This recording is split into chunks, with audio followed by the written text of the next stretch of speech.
Good evening, fellow heretics. Welcome to tonight's show. I'm your host, Captain Dadpool. My fearless co-host, Natty Nat, is not with us. She's not feeling that. She's still alive. I want to be careful how I phrase that. She's still alive, but she's not here on the show. You'll get what I'm saying. Anyway, let's get started. But first, let's watch.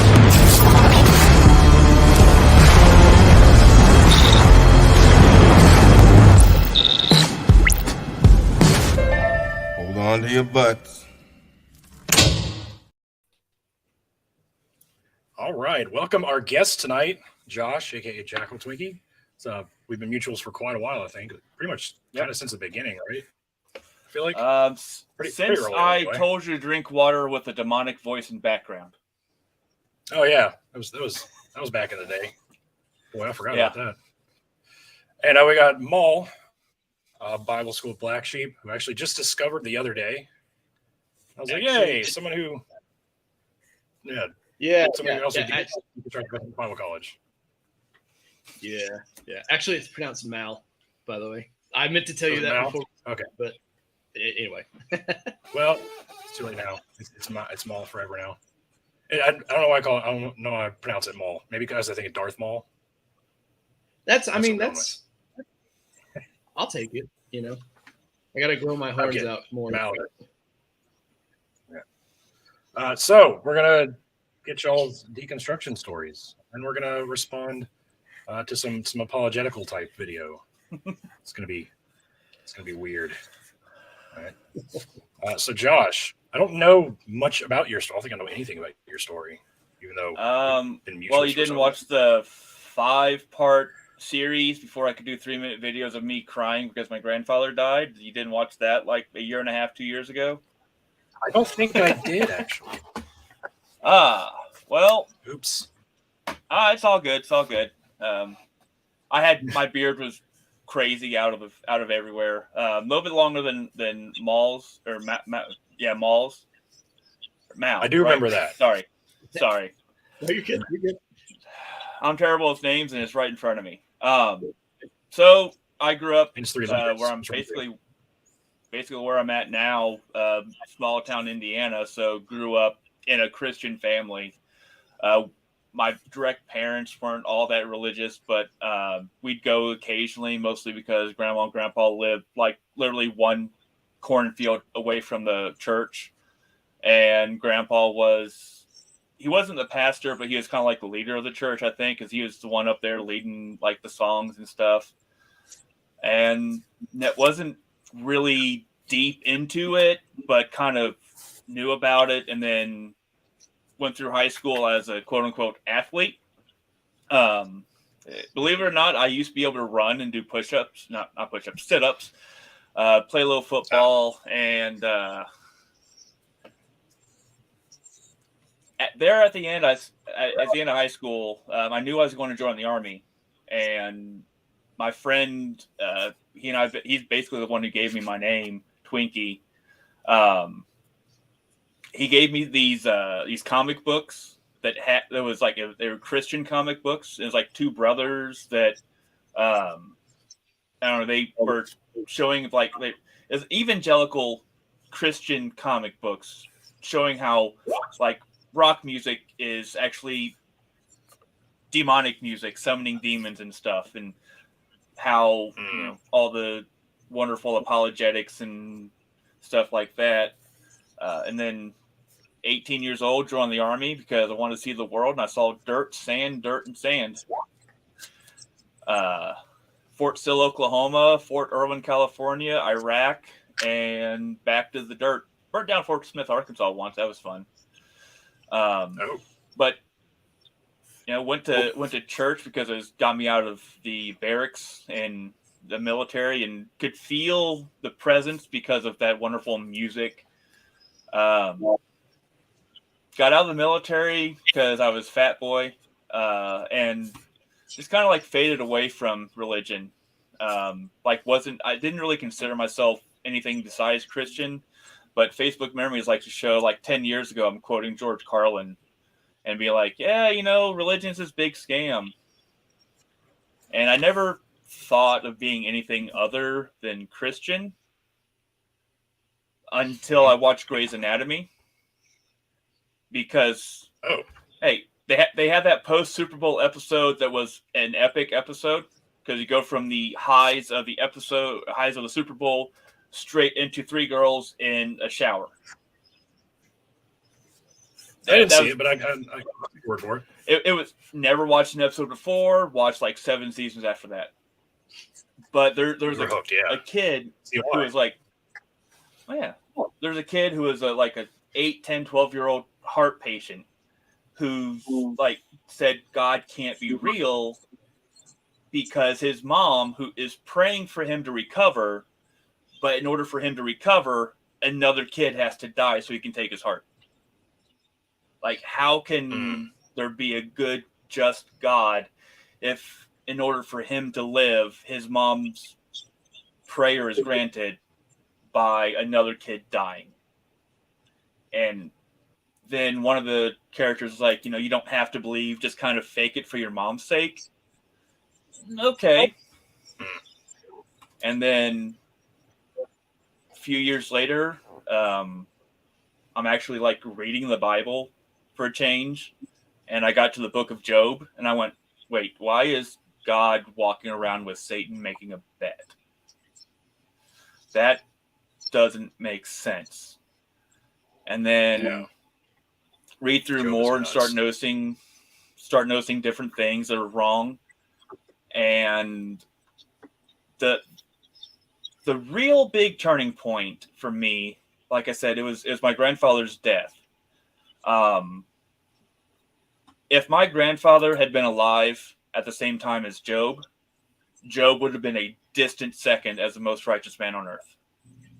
Like, my dad probably got stories of him being angry, but I never saw it. But he was the most loving, funny, like just the greatest guy.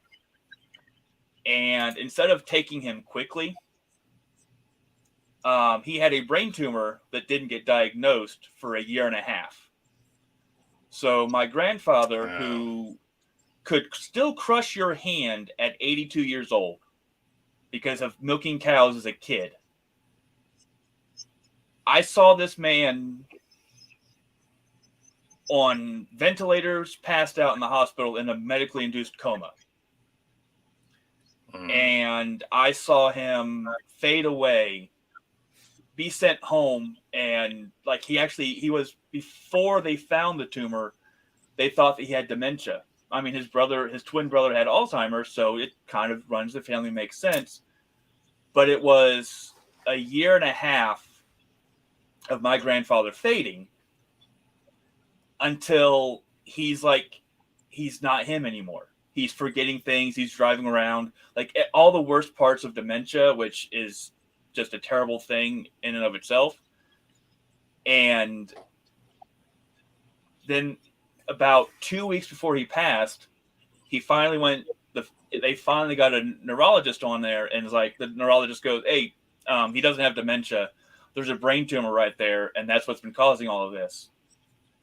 And that's when I was like, okay, there's no way that this man who has been loyal to everything his entire life, has had one wife for 50 years, raised 5 kids, being the sole, everything that you would want as a person, and he's being cleaned up by a nurse at home. And it's just grandma took him home because she wanted him home when he passed.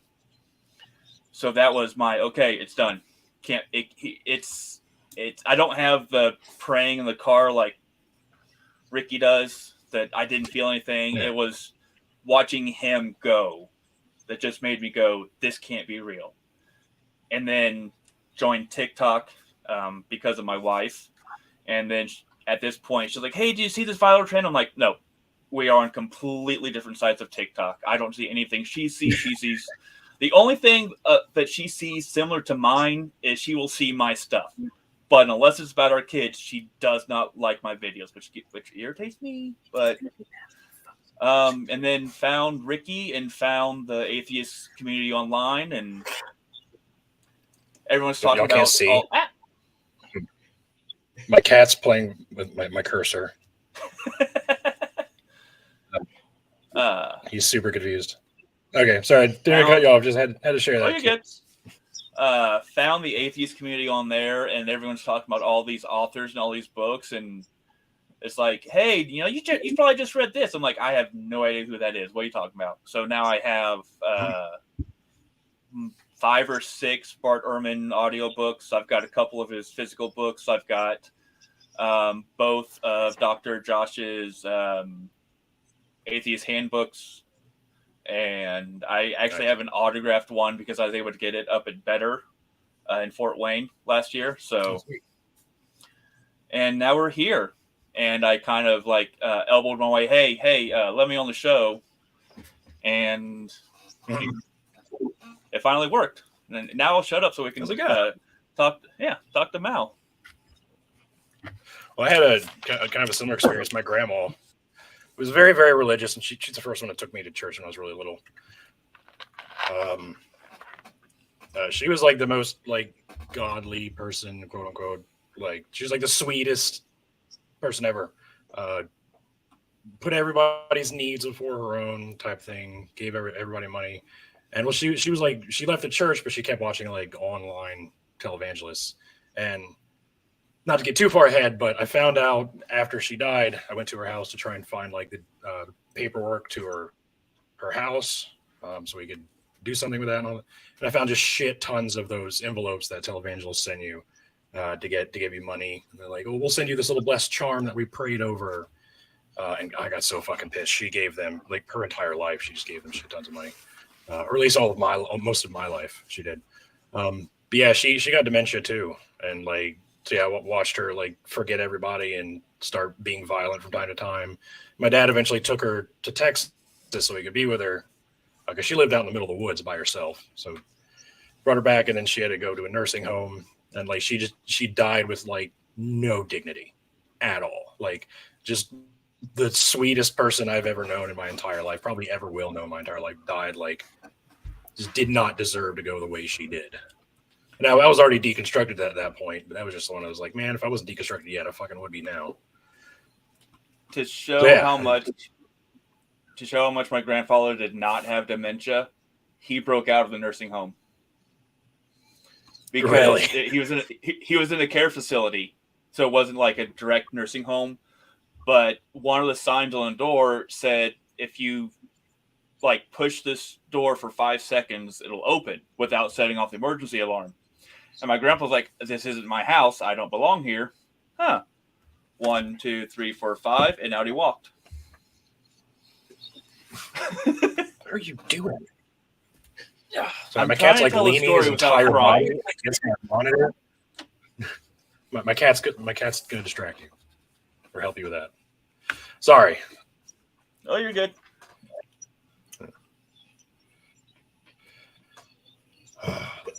Yeah, I my grandmother actually on the Mal Mall. Yeah, I'm not gonna wait for you guys to. I'm just gonna jump in. Just jump in. Fuck it, we'll do it live. Oh, Bill O'Reilly. But my grandmother also died of Alzheimer's, and we always had I don't know if that was probably loud. I don't know if this happened for y'all, but for me, I always had one grandparent that I really connected with, and it was my grandmother. And she was the first one who passed, and the others were kind of pieces of shit. So my grandmother died of Alzheimer's when I was on deployment. And so all I got to do was call and say goodbye. But she already couldn't speak at that point, and she struggled with it for 10 years. So I had a really really tough time processing that. And so I heard all the regular platitudes that that mean nothing when they're said, and mean even less as time goes on. But God's got a plan for all this and blah blah blah. I even heard some people be like, well, God hasn't called her home yet because there's still somebody that needs to hear her testimony. I'm like, she's not given that. She's shitting herself, and so but like a little bit about my story. I grew up in Fort Worth, Texas, and I grew up in church. Like we were I was there. born in Fort Killeen. Oh, really? Nice. Yeah. Yeah, I grew up. I went to Germany when I was like 2, though. I got out of there as soon as possible. But my dad's still there. Yeah, I don't blame you for getting out of Killeen. But yeah, and we were in church multiple times on Sunday, if that. So we were there 3-4 times a week easily for basically my whole childhood, and I guess you could kind of say, like, I grew up Southern Baptist, so you could kind of say my deconstruction started when I decided, after growing up Southern Baptist, that I was going to go to a Pentecostal university to study to be a preacher. But it's like where my grandparents went to where my parents went, and then so they they kind of rebelled when they went to the Baptist church, and then so I ended up going to Lee University in Tennessee, and learned. I was there for about a year, had like a whole other thing, played baseball, and none of that worked out, and then went into the Navy. And when I was deployed, I decided that I was going to finish something that I started, so I decided to go back. And going back and taking actual like theology classes and everything, which is weird from a Pentecostal school to actually have legit theology classes. Yeah, right. That really opened my eyes to a lot of different things. And like, I would still consider myself a Christian, but I know the majority of Christians that I know, if they heard anything that I believe or say on the internet, they would say that I'm not. But fuck them, So yeah, like my deconstruction has a lot more to do with getting education that I didn't know that I didn't have when I was growing up, because I just I grew up in church. Like, I know this shit. You know what I mean? Like, I've heard sermons on everything you can think of in the Bible, like multiple times, and I went to this big church and it was all gravy. And then I actually start learning, a little bit about the history of the evangelical church and fundamentalism and things like that. And I'm realizing, like, oh, all these ideas that I had as a kid that were like the scary ideas that people tried to scare out of me. A lot of them are way older within the Christian tradition than anything that I was taught that was like the legit truth. And so I was lucky enough to have parents that were a little bit cocky about it and said, oh, don't take my word for it. Like, you study and you read and you figure out what you believe, because they just assumed that I would land where they landed.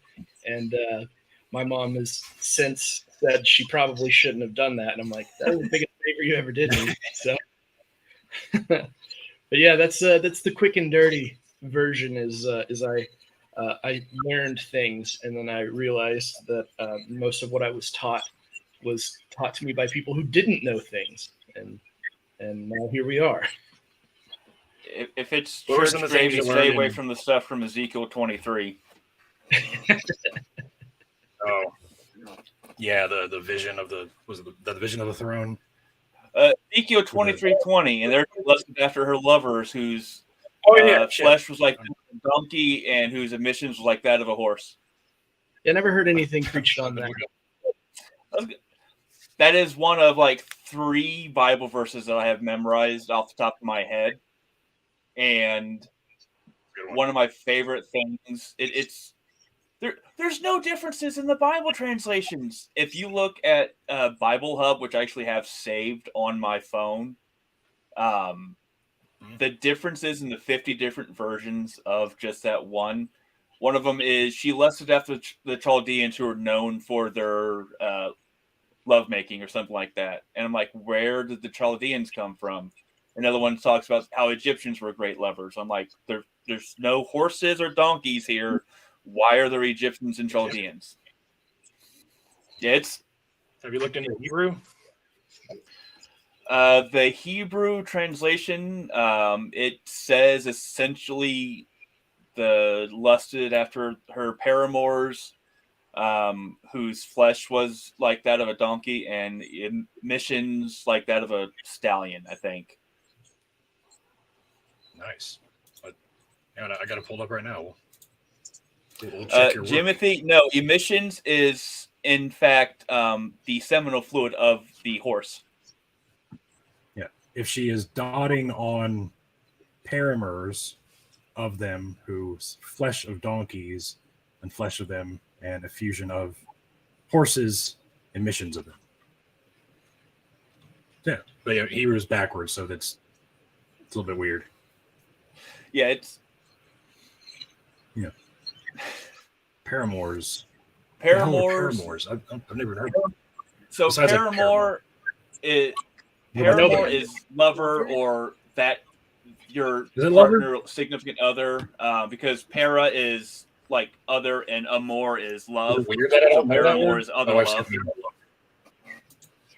Yeah, you're not allowed to have a paramour. Neither one of us are. I mean, unless that's how your relationship is, in which case, good. But from the look that I felt from her, no, you're not. No, that was just because I didn't know what the word meant. Yeah, it's just like a significant other. Is what It was not a word that was ever used around me growing up. That's what you get when you let your heart win.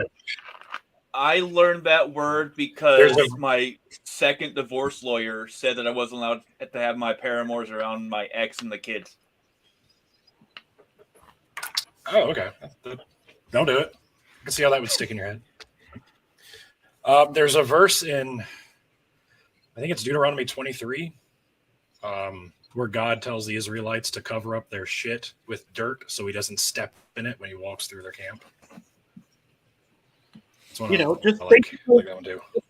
But no man has seen the face of God. Basic rules for life, man. Yeah. Every verse is applicable to modern day. Now, are we doing KJV only? Because I got some words I need you to translate for me. Because even Bart Ehrman's like, we have no idea what this word means. Like what? Oh God! Do you have any examples ready to go? Gedry, I think. Can't go with that. I didn't know if you had anything. I've watched, I've recommended, and I've watched, because he did a presentation, it's like an hour and a half long, when they did a special, special display at a museum about the KJV translation, and they had a 1600-ish book. So it was it's 400 plus years old. And he talks about what the translations come from and how it's this beautiful work of literature that is a horrendous translation of the Bible, because they went off of 7 incomplete manuscripts, and they also went off of the Tinsdale Bible from 50 or 80 years before. So it's based on his translation of 7 manuscripts which were incomplete. Yeah, the KJV is an absolute wreck. But it is a very poetic book. It does have some great language, but it uses words that we don't use anymore in ways that we don't use them anymore. Yeah, it sounds good to read. Oh yeah. But okay, now tell me what it means. That's another story. I think Atheist Troll's favorite thing is that I actually have this in one of my notes, the 12 verses that quote about unicorns.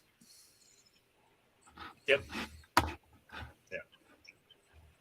But I think I can't remember the origin of how we got the word unicorns now. I think one of the places that idea originated was like an inscription, a stone inscription of like an ox, but it's like a side profile, so it only looks like it has one horn. So that's like kind of where the idea came from, but it is talking about like an ox of some kind. One of the depending on which usage it is, if it's in the Old Testament, it could theoretically be talking about. I always forget whether it's Re'em or Ra'am. It's R, either E''em or A''am, and it is a folklore, a Jewish folklore creature that is the size of a mountain that Noah had to strap the horn of to the boat to the ark in order for it to not drown, and who is so large that its dung could block the River Jordan. Oh, nice. I know some shit. Makes sense. See that? I'm impressed. What about you, Mal? What are some things you learned in Bible college that you were like, yeah, this isn't for me? Oh man. So like when I learned that the Baptist Church specifically and the fundamentalist, the broader fundamentalist movement is only like 150 some odd years old, 150, 170 now. That's when I was like, hey, hold on, wait a minute. And I grew up in a situation where people were even like Catholics. The Catholic Church is a cult. Yeah. So I'm like, all right. So you think you mean to tell me we just got it right like 2 people ago? Like that's what 140, 150 years. That's 2 people ago. We just got it right. Like my great grandfather is the first one to get it right. Really? Right. Well, we started getting it right with Luther, Martin Luther. We started getting it right. So Lutheran. Well, no, they're like basically just Diet Coke Catholics. So like, what are we even doing? So for 3/4 of Christian history, the real church didn't exist. That sounds wrong. That sounds fucking stupid.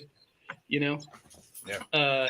Stuff like that, and learning about some of the like Origin and like Arius versus Athanasius. It's really weird outside of theological circles.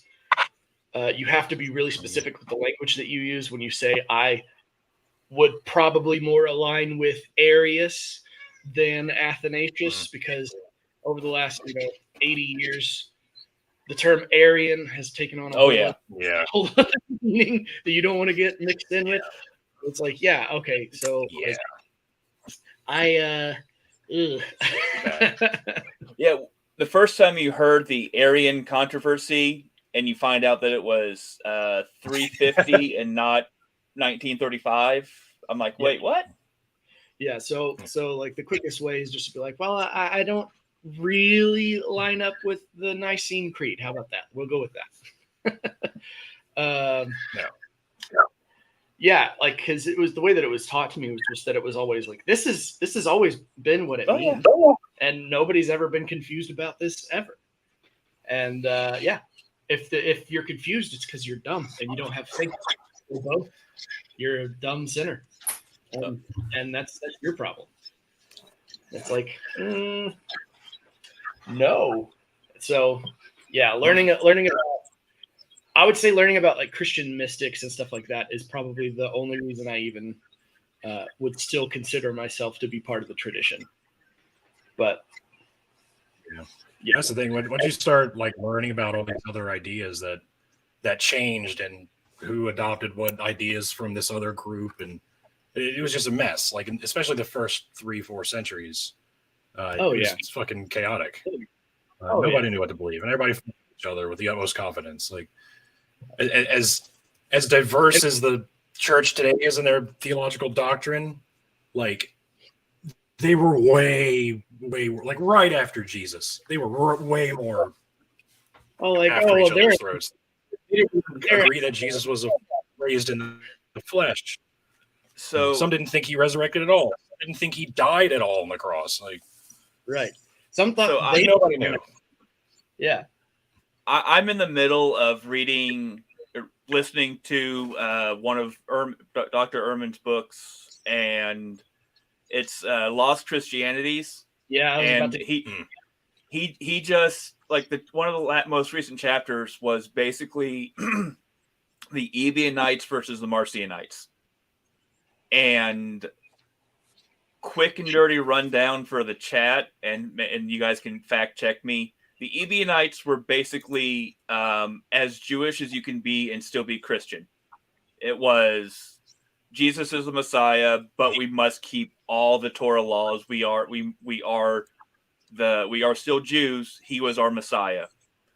Whereas the Marcionites were extremely #Team Paul, where his entire Bible was the 10 books of Paul, excluding Timothy 1, 2, and Titus, and I think a version of Luke. And it was missing like the chapters, I think. And Ebionites used a version of Matthew. That was the first two chapters. So and it was, yep. And Marcion was as anti-Jewish as a Jewish Christian could be. There was no need at all to study the Hebrew Bible. Jesus was Messiah and exclusively anti-Jewish. And they both considered themselves Christians. And they were both he believed 100 years. Yeah, they were Docetic. Is that yeah? No, Docetism is the Old Testament. Docetism is the idea that Jesus was a spiritual being, was not actually a fleshly being. So Marcion believed that the God of the Old Testament was evil, and Jesus came to save us from the God of the Old Testament. And it is a strange God. I think that's the strange God is what he described the New Testament, the Jesus God as.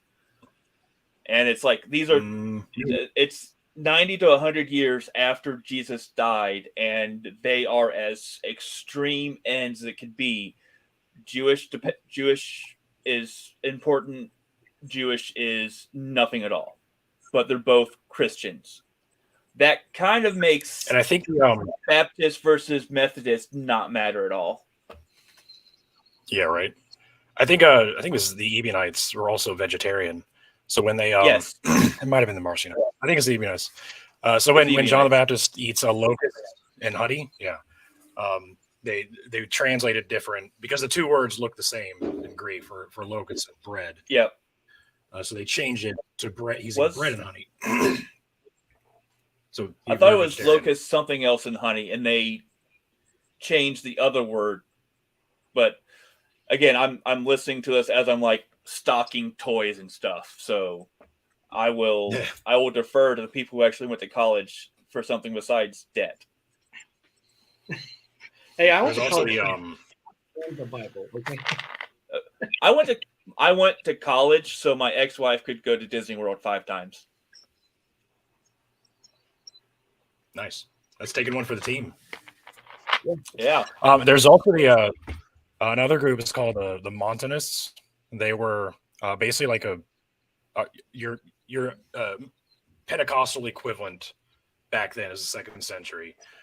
They're the ones that went around prophesying and speaking in tongues and acting crazy. So you have other church fathers being like, "Stop fucking doing that shit. You're drawing attention to us. It's I supposed to do that." Yeah, they were maskless rallies and shit. Holy Spirit. Yeah. Your Smith Wigglesworths and your Reinhard Bonnke's and I want to say I was baptized as Pentecostal at 18, right before I went to I graduated at the end of May, shipped out in July, and was baptized somewhere between there. Because my aunt and uncle are ordained ministers, and they drive 45 minutes to an hour to attend church, and church is over when the Spirit leaves them. So you don't make plans with my aunt and uncle on a Sunday. Oh, yeah. There's also all these different Gnostic groups, like the Valentinian Gnostics. I think was it Eusebius? No, Eusebius wrote the history of the church. It was Irenaeus that wrote against heresies. Anyway, yeah. It was Irenaeus, yeah.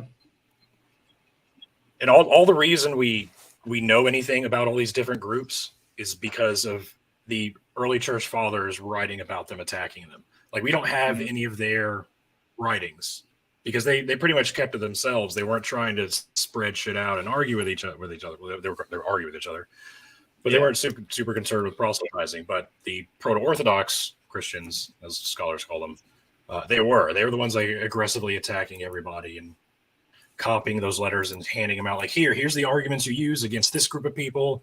And so that's the only reason we know anything about them, is because they were just shitting on them constantly. Yeah, until and, hey, 45. Look, they ended up on top. Yeah, until Nag Hammadi. 1945, Nag Hammadi. And then Dead Sea in 47. We got some there. It's still so little. So little compared to everything else we have about, the Orthodox Church and Proto-Orthodox Church. So it's like virtually nothing that we know. Most of what we know still is from the attacks that were levied against the Gnostics, at least from my basic understanding. Yeah. So. Yeah. All right. So. Mel, you made a video recently. Yeah. And it got a response from the infamous inspiring philosophy. Yeah. Mike Jones. Somehow I is that his name? Is that really his name, Mike Jones? Yeah. Or was that like a 2000s rap joke? No, that's actually his name, Mike Jones. So anyway, figured we play it, and we'll respond to it live from the whole world. Oh wait, you know what? I think I'm using the wrong, because y'all can't hear that. I gotta share my screen a certain way so y'all can hear the audio. There you go. Luke and John. None of them are eyewitness accounts, and none of them claim to be. This is demonstrably false because the beloved disciple, the author of the Gospel of John, claims to be an eyewitness. Moreover, Luke says he got his information from... Okay. Already we're getting into it. So one. John. You want to see some shit? Check out chapter. Oh, y'all can't see my. Damn it! I gotta switch over. I gotta switch over every time I check. Damn it! This is gonna be tedious. It's all right. We'll get through it. All right. So, John 21 is the last chapter in John. Read the end of this is 20. Therefore, many other signs Jesus performed in the presence of the disciples, which are not written in this book, but these have been written so that you may believe that Jesus Christ is the Son of God, and that believing you may have life in his name. Sounds like the end of a gospel, doesn't it? Yeah. But wait, so they got to go fishing. They got to go fishing. So like it ends, and it's like, oh yeah, and then they went fishing, and then there's some other stuff, and then it ends. This is a disciple who is testifying to these things and wrote these things, and we know this testimony to be true. And there are also many other things which did not or which were written in detail. I suppose even the world itself would not contain. It's like the same way verse 20 ended. Yeah. So for this reason, a lot of scholars think that this chapter was added later, or maybe just these last verses. The earliest is P45. But I think the next earliest manuscript of John is P66, and it ends. Where did it end? It ended like 24 or 23, or no, 17. It ends at verse 17. So our earliest manuscripts, we don't have that verse. where he's Right. claiming. Now, the obvious question, and the problem I have with my brain is I always have to ask the stupid devil's advocate question: does that chapter end on the page in such a way that there would not be anything after it? Like, is it not at the end of a page, or is it like 3 lines left? Okay, we're done. I'm not sure actually. I didn't look that deep into it. Because I know that one of the ways that they can. Some of these verses are fragmentary. Like it's missing like it jumps from 9 to 12 to 17. So yeah, it's entirely possible the end is broken off. Mm-hmm. But not necessarily an entire. Yeah. But I mean, there's a reason why. Dated to the 2nd century.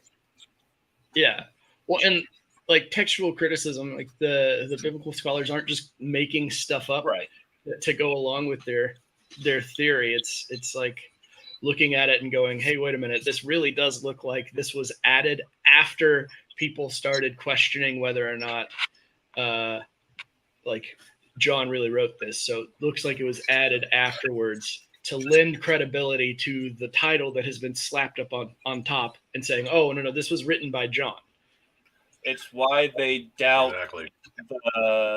Is it Corinthians that talks about that's the authentic Pauline letter that talks about women being quiet?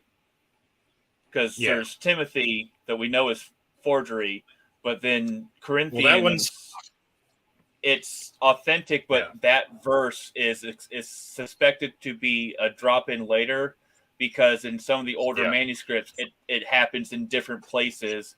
And they think that it was the scribes saw it as like a note in the margins, and they put it in somewhere because if you take it out, that whole thing flows.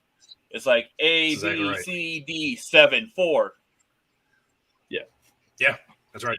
That the context of that chapter, Paul's instructing the Corinthian church how to practice the spiritual gifts. I think specifically it's talking about prophecy in that one. It's saying things like, don't operate in this gift when there are strangers among you because it'll scare them away. Don't do it too loudly. Make sure you do it when there's an interpreter present. And then he's like, fuck women, first off. No, don't and fuck then women. And then he's like, he's like, women are terrible. And then he's like, oh yeah, back to how to operate in the prophecy. Make sure there's an interpreter. I said that right. So yeah, it's really all inserted in there. So you take it out, it flows together perfectly. Like, so yeah. And the same thing happens with the woman caught in adultery in John, because it's Jesus preaching all of these things, and then suddenly scene change. Hey, Jesus, here's this woman. Should we stone her? Should we not? No, go and sin no more. And then, boom, back to, hey, also do this. Which that's correct. By the way, I'm also in the chat as my new channel, Apathetic Atheist. So. Oh, that's you? Yeah, that's me. All right. Are you making content on the YouTube? Yeah, I've got a couple videos out. One of them is the theory, like the brainworm theory that we can talk about later potentially. But back to his video.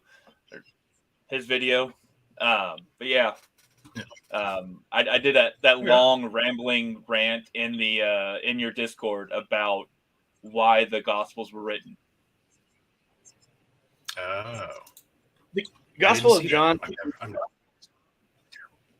Go ahead. John really reads like it was written for somebody who already believes, in my opinion. So like the verse that I think was probably added later, like, oh, this was written so that you would believe. Like that also feels like no, it wasn't, because like it starts off with, oh hey, well here's the background. In the beginning was the Word, and Word was God, and Word was with God, right? Oh, and by the way, that's Jesus. Like, wait a minute. Like, you're starting off with the conclusion. This is not written for people. Oh, I could talk for a minute about that. Don't get me started.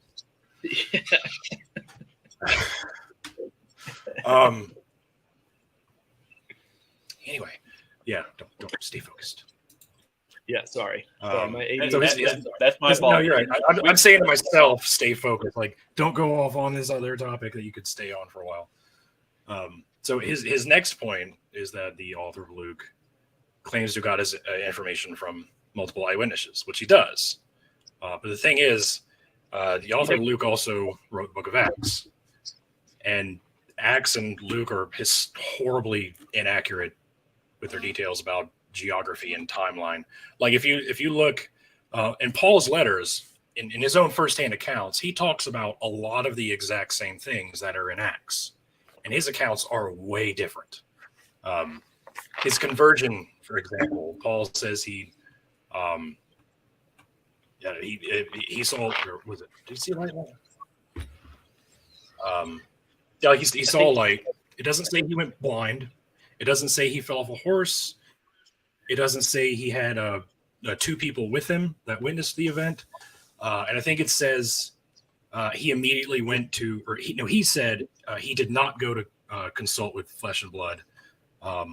But in Acts, he does. He immediately goes and meets like James and Peter, I think. So like, there's all these crazy details. And again, it's written 30, 40 years after Paul's letters. So these eyewitness accounts don't line up very well with Paul's own firsthand accounts. So it's not a great look. Yeah. Let's see. Yeah. Well, and in Luke, he even claims that he's not the eyewitness. He's claiming that it was passed along to him from eyewitness accounts, which is claiming that this right here that I'm writing down is not an eyewitness account. Right. It's claiming to have come from saying, like, I'm not the best source, I'm the second best. Which, to me, I'm like, okay, he's claiming to have not met Jesus. He's claiming to have not been part of this group. I think you got it on the wrong way, because I don't see it in ours, but I see it in on the stream. Are we back? Oh, there we go. Of the gospel. Oh, wait, what? None of them are eyewitnesses. My internet just died for like 3 seconds, and it came back on. That's weird. I was like, oh God, what am I going to do? Technical difficulties. Witness accounts. Right. And none of them claim to be. This is demonstrably false because the beloved disciple, the author of the Gospel of John, claims to be an eyewitness. Moreover, Luke says he got his information from eyewitnesses. Richard Bauckham makes a convincing case the Gospels are based on eyewitness accounts. And there's nothing within the text that says anything remotely close to, hey, this is Matthew writing this. It was very common in the culture of that time period to write about yourself in third person. We see both Xenophon and So I don't know about very common. It happens. What I don't think is very common, I'm pretty confident it's not very common, is to write yourself as yourself in the third person the entire work, and then ascribe yourself as the author later. That in the case of John. That, and then you could turn around and say, well, it could be anybody that's described. Anybody that's described in Matthew, they could be writing about themselves in third person. So that's not an argument for this being an eyewitness. It's just an argument saying that it wouldn't be common for somebody to say, hey, I saw this. Right. I don't know how often Josephus does this. Josephus wrote a shit ton. I've read a lot of it, but not all of it. Right. And he writes in the first person. Yeah. Like almost exclusively. So yeah, I don't know how common that is. And look at how does Paul start his fucking letters? I, Paul, a servant of Jesus. That's how you started your letters, especially if you were someone of importance. Right. If the Gospels were written by eyewitnesses, they would have identified themselves as such in the beginning, so that they know, or so that the readers know, it had authority. And not that it matters at all, but wouldn't you think that he would talk himself up a little bit? Oh, and Jesus looked in the window and said, "Hey, Matt, come here." Yeah. Like, not, hey, and I brought Matthew the tax collector. Yeah. Why wouldn't you say, I saw him do this and I saw him do that and I did this with him? Why wouldn't you? Especially if you're his disciple. Like, that's how disciples of philosophers and other rabbis wrote in the first person about their. Anyway, although sometimes they did write letters in the name of their rabbi. But anyway. Right, but that's not what's happening here. Yeah. So his example, is it the rule or the exception to the rule? Yeah. Exactly right. Josephus doing this. Moreover, within 150 years of when the Gospels were written, we have multiple authors, all unanimously. Okay. So, yeah, Irenaeus was the first one to name the Gospels. 185? 165? You know what?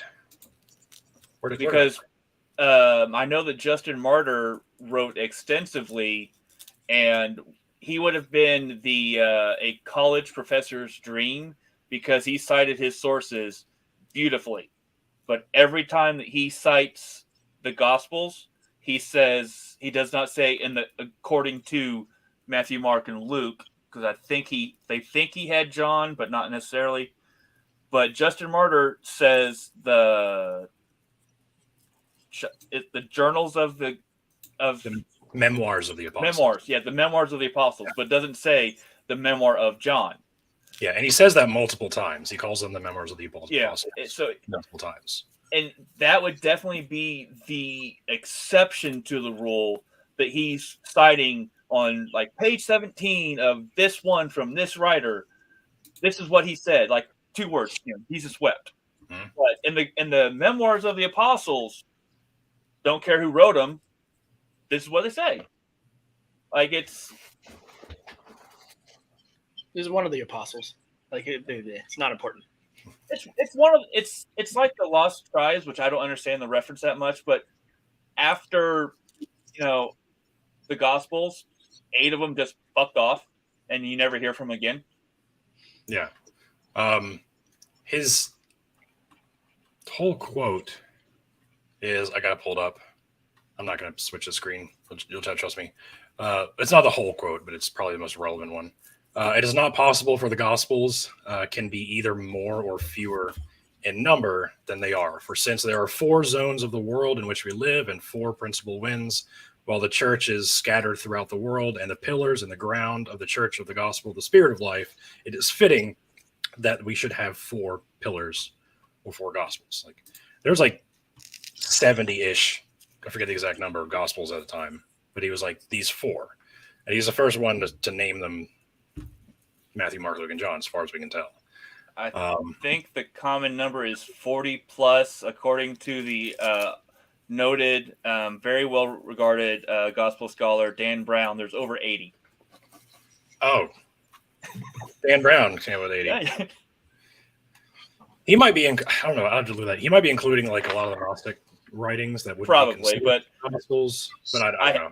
There's a lot more than 4. That's the picture. I haven't read the Bart's or Dr. Ehrman's Bart, like I know him. I didn't interview him or anything like you did, but I haven't read his epic teardown of Da Vinci Code yet. But I'm looking forward to it. I haven't either, actually. It's one of the few. It's probably the one book I probably won't read of his. I just bought his the only book I haven't read. scholarly counter-forgery book. Once I finish Lost Gospels or Lost Christianities, that's going to be my 25-hour read because I'm a nerd. Right, stuff's interesting, right? Oh yeah, it's fun to be a nerd about it. I was mentioned of adumbrations of Epistolis Canonicus on 1 Peter 5:13. I had to look that up. I think I've heard of it in passing, but I never like dug deep into it. I'm not sure when it's dated, but it says Mark, the follower of Peter, while Peter was publicly preaching the gospel at Rome, before some of Caesar's knights and producing many testimonies about Christ, being begged by them that they should be able to record what he said, wrote the gospel, which is called the Gospel of Mark, from the things said by Peter, just as Luke is recognized as the pen that wrote the Acts of the Apostles and the translator of the letter of Paul to Hebrews. So, weird thing, he's claiming that he also, in addition to writing Luke and Acts, he also translated Paul's letters into Hebrew. That's weird. I'd never heard that before. Well, so St. Clement of Alexandria, the book that he's quoting is I'm a dumbass. That's me trying to pronounce that word. In Epistolaris Canonicals on 1 Peter 5:13. So it's St. Clement writing about 1 Peter. One that's probably a forgery. Yeah, First Clement isn't even written by Clement. Neither is Second Clement. I don't know if this is from First Clement. I know Clement, his name gets used a lot by forgery, but like I actually used knowing his was forged, I used it in my video, self-plug. But some of the things that were attested to Clement going for Peter against Paul, even though that we know that they're forgeries, it's still proof that, whatever. But you're using something that most scholars, or the consensus, I believe, easily consensus for 2 Peter, but 1 Peter is probably not Peter at all. And you're using someone who we don't know if he wrote that, talking about something we don't know that he wrote. So Clement could have believed it completely. That's a great source. But it's someone asking, like, I don't know forgeries. I don't know forgers. It's someone asking DiCaprio's Frank Abagnale if that was a valid, check. Is that a good check? Yes, of course. It's a great check. Okay, yeah, I can cash it. But you're going to a forge for proof of truth. Now it might be, but that's why ArchaeoWolf constantly has cite your sources. That's why Dan McClellan has cite your sources. What source are you getting this from? Because as much as they like to claim Josephus as a great source, Josephus also talks about a whole lot of magic. Yeah. And he exaggerates a lot. Well, yeah. And I've recently I made a video about this, but like one thing that's infinitely entertaining to me is the disconnect between the modern understanding of history and how to practice history, and like the history of how we practiced history. When it comes to modern people just assume that they were always interested in writing down all the facts. They fucking weren't. Like they were interested in telling a good story because that's what they were doing. The history was storytelling, was entertainment. It was all the same thing, But don't you know that oral histories are the most accurate because they had to memorize it precisely? Yeah, totally. /S. What's funny is many parts accurate, like because they had to memorize it. Yeah. What's funny is I think it was Papias. He made that argument. He was the guy who he hated writing things down, and he hated reading, and he preferred to hear things verbally from the source.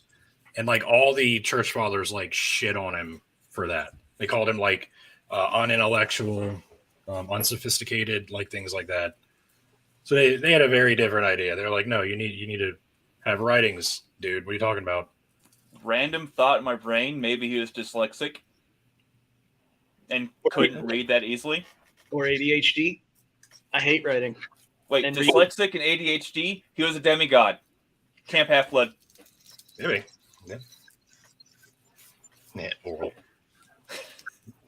Damn it, Tannis. That's also, I also think, I have to refresh my memory, but I don't think he wrote any of his writings survived. And that's why they didn't like anything he wrote because it was weird. So they didn't make copies of it, and we don't have any of them left. Where was I? Oh shit, I'm on a different screen. You were the last one you talked about was Alexander the dumbass. Yeah, the Muratorian fragment. Let me switch over my screen for this one.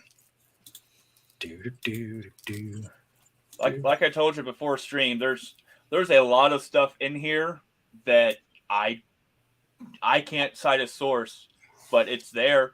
So I might throw it out there and hope that you guys can back me up. Yeah, so I try to come prepared. Yeah. Hey, I have 2 5x8 cards of notes that I didn't stick to at all. So anyway, got distracted. The Muratorian fragment is a list of proposed letters or books to the New Testament. Problem is the dating can date as early as 170 to as late as the 4th century. So 170 would be earlier than Irenaeus. The 4th century would be after. All right. We don't know much about this fragment, so all we can really do is speculate. But so maybe there's maybe it's possibly earlier evidence that they were named that prior to Irenaeus, but not great. 170 is still after Justin Martyr.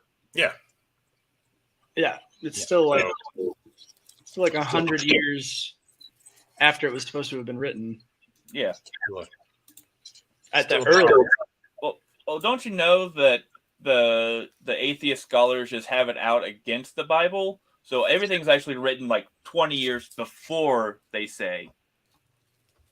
Totally. Yeah. I've been watching a whole lot of Apologia, so he's been I'm catching up on all of the content I missed for years. So I'm hearing some terrible arguments from years and years ago. Doing it from him or other people?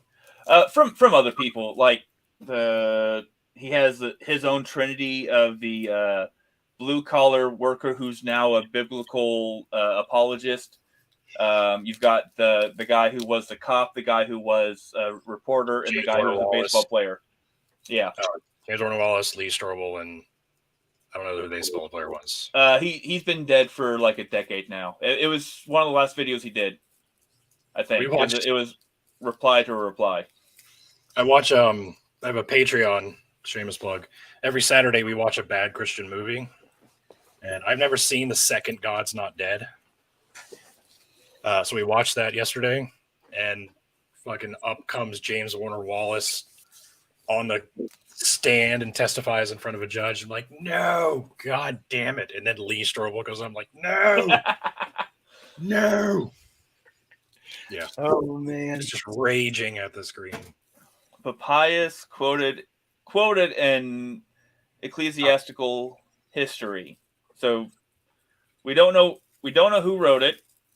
We don't know when it was written, still after Justin Martyr, and a quote of a guy who hated writing things down. Well, let's see. I had to pull up my notes. Yeah.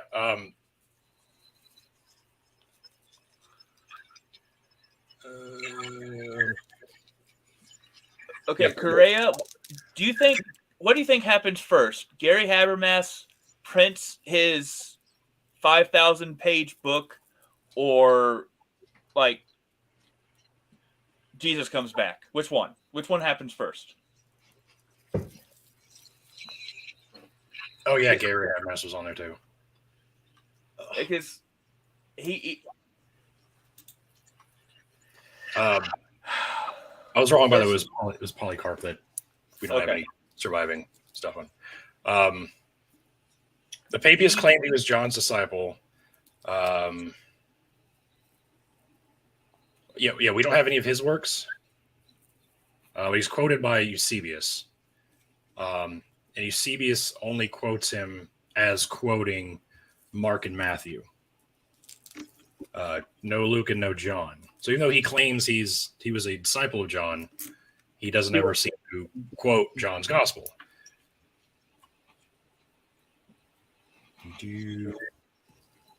Yeah. Skeptics, that's just mean. Maybe he didn't know Greek. Well, we're gonna kind of touch on that a little bit, actually. So let's keep tracking. Unanimously in agreement that the four gospel authors were Matthew, Mark, Luke, and John.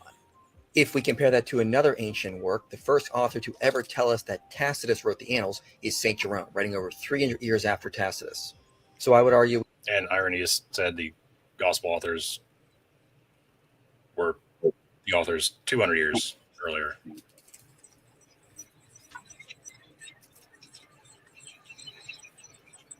Echo? We have sufficient attestation for the four gospel authors. Is that all of their educations were incomplete. So maybe they were literate, maybe they were semi-literate, but they definitely didn't know Greek, which is the language that the Gospels were written in. This is speculation. The church fathers say Mark was the interpreter of Peter, so it's likely he knew Greek. Luke was a trained... Okay. That he's talking about Polycarp. Did he say the church fathers say Mark was the interpreter of Peter? Yeah. And which means I don't remember. I think I read somewhere somebody said. Well, I remember hearing that Nelson Mandela died in 1985. So, yeah, totally. Mandela effect. Hell yeah. The thing about he's talking about Polycarp. The thing is, we actually have a letter from Polycarp. The earliest manuscript is the 12th century. And it quotes Matthew, Mark, and Luke, but does not quote John.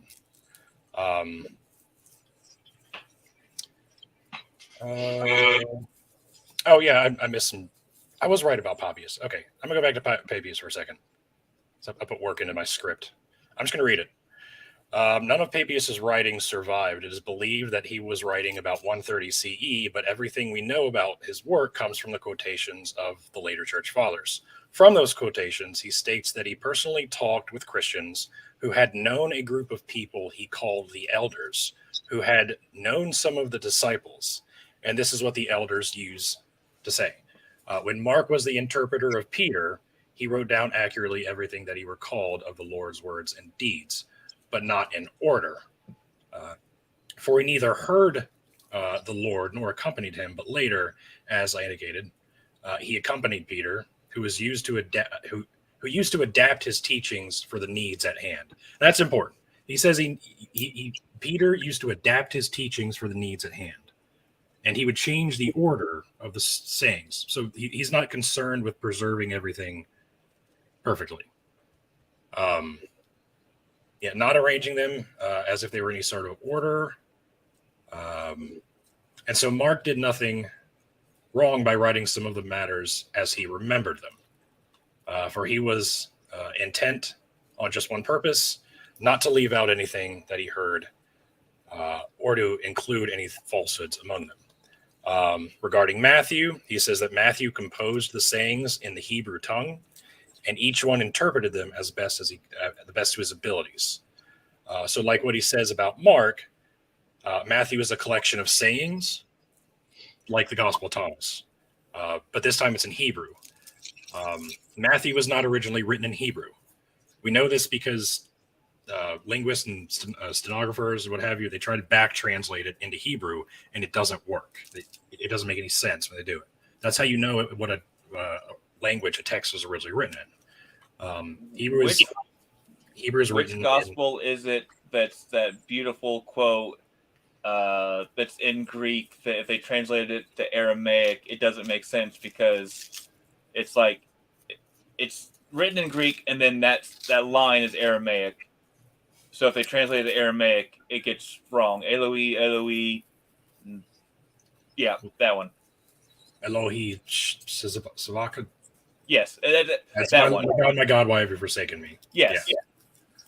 Yeah. That's why one of the reasons they left that. And there's some other examples too that they left in Aramaic because it didn't make a lot of sense translating it in Greek. Yeah. So anyway, sorry. Whatever he's talking about, even still, this is like third, fourth, fifth hand information. Again, this is someone quoting the writings of Papias, and Papias is claiming that he's quoting The Christians elders who are elders who claims that they heard from Peter. So this is like 4th, 5th, 6th hand information. And if they're in Hebrew, he's talking about, and it's just a list of sayings like Thomas. That's something completely different that we don't have. Right. Well, we don't. He's using. We don't know that they go to school in Canada. That's who I heard it from. My girlfriend in Canada. Yeah. No. Like it's. They go across town. Like you wouldn't know him. Yeah. No. Like, and he's using this as an example of how Mark definitely knew he definitely knew Greek. Like. Yeah. Now here's a quote. This is in quote by Eusebius in the early church history, or the history of the early church, regarding what Papias said. Thus the elders who saw John, the disciples of the Lord, remembered hearing him say how the Lord used to teach about those things. Saying, okay, remember, this is him claiming that this is John saying this is what Jesus said, right? Eusebius is saying, Papias is saying, John is saying, this is what Jesus said, okay?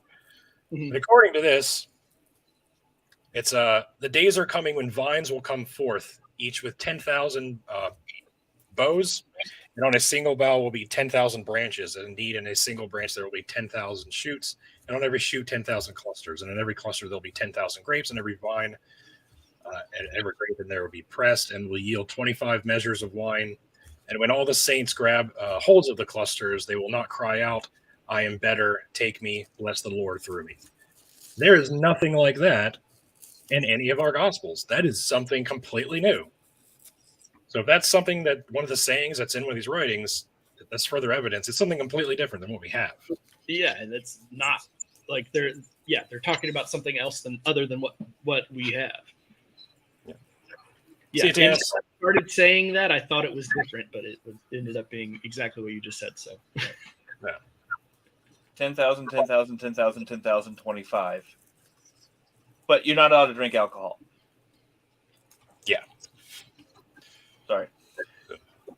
Yeah, that was my church. My church was no alcohol. My pastor actually went to, he married a couple from our church, and they had an open bar for their families because like one of them, her family is like Catholic, and like his family was something else. They just alcoholics, I guess. I don't know. But like as soon as he married them, he just like got hightailed out of there. He didn't mingle with anybody because he's afraid to be around alcohol because he's a leader of the church and he could get fired for just being there. I stay away from alcohol because I don't have that switch that tells me to stop. Same. So after your doctor asks you in the emergency room, were you trying to kill yourself? And you say, no, sir, I was trying to get drunk. Yeah, they'll do it. It's coming up on 7 years, and congratulations. Then I started medication that says, don't drink with this. So I don't drink for multiple reasons. Yeah, I got about 2.5 myself. Oh man, I'm going on less than a week. I drink on the weekends typically. Yeah, I used to drink like just shit tons every single day for weeks at a time, but like last month I was like, I'm not doing this anymore. This is dumb. So now I just have a little bit on the weekends. Anyway. Yeah. Anyway. Trained physician, so he probably knew Greek. Okay. Yeah, he called it speculation, but he's like, he was a trained physician, which means something totally different in ancient times. And so he probably knew Greek. Like, you're calling me out for speculation, and then you turn around and speculate. All right, cool. Why does being a physician mean he knew Greek? Does that? Yeah, that's not all what that means. But even still, the only place that Luke is said to be a physician is Colossians 4:14. It's the only place in the Bible that says he's a physician. And it was not written by Paul, or most scholars don't think it was written by Paul. And if Luke was a physician who wrote Luke and Acts, why didn't he say anything about his profession during then? Like, why didn't he ever say he was a physician? Is he trying to? I guess the argument would be like he's trying to be humble, doesn't want to brag about himself. Okay, you away. I mean, I Sorry, guess. my notes are off to the side, like. Well, he does claim to be a companion of Paul later, in like towards the end of the Book of Acts. Like I think like the last 9 chapters or something is when he joins them and he starts. That's where we get the we passages. Then we went here and we did this. But before that, he was not there. So yeah, he never mentions he's a doctor until Colossians. Well, that doesn't mean he wasn't, but there's just not good evidence that he was. To go with the physician means something different. Fallopians. if to go with a different fictional book series of history, the Outlander series is a fantastic book series. Involves time travel, so just as much magic as the Bible. But a World War II nurse goes back to 1740s England, and when she meets up with people, she's like, summer dress, and like, what are you? Like, she goes, I'm a nurse, and like, okay, well, we don't have a baby that needs suckling, so when she goes back later, she describes herself as a physician, because a nurse means a wet nurse, whereas physician means doctor. And this is 200 years difference, or just Scotland versus England. Yeah. So like, I think the Greek word translates to one who heals or something like that. Which maybe that means he's a miracle performer. He's an evangelist. He's a Benny. I don't know if that's what that means. Those it's kind of like, it's kind of like it's kind of like when Jesus said to be a carpenter. The word is tekton, which just means like day laborer. Yeah, can mean anything. Maybe he was a carpenter, but I think my favorite one of my favorite uses of he's a carpenter is they try and justify that because he was Jesus, he was a fine, skilled, best of the best carpenter, not a barely scraping by in the boondocks of Israel. Oh yeah, it reminds me of the Jim Jack joke. Was that? Like, good thing that whole Messiah worked out. He built me a shed. What a load of crap.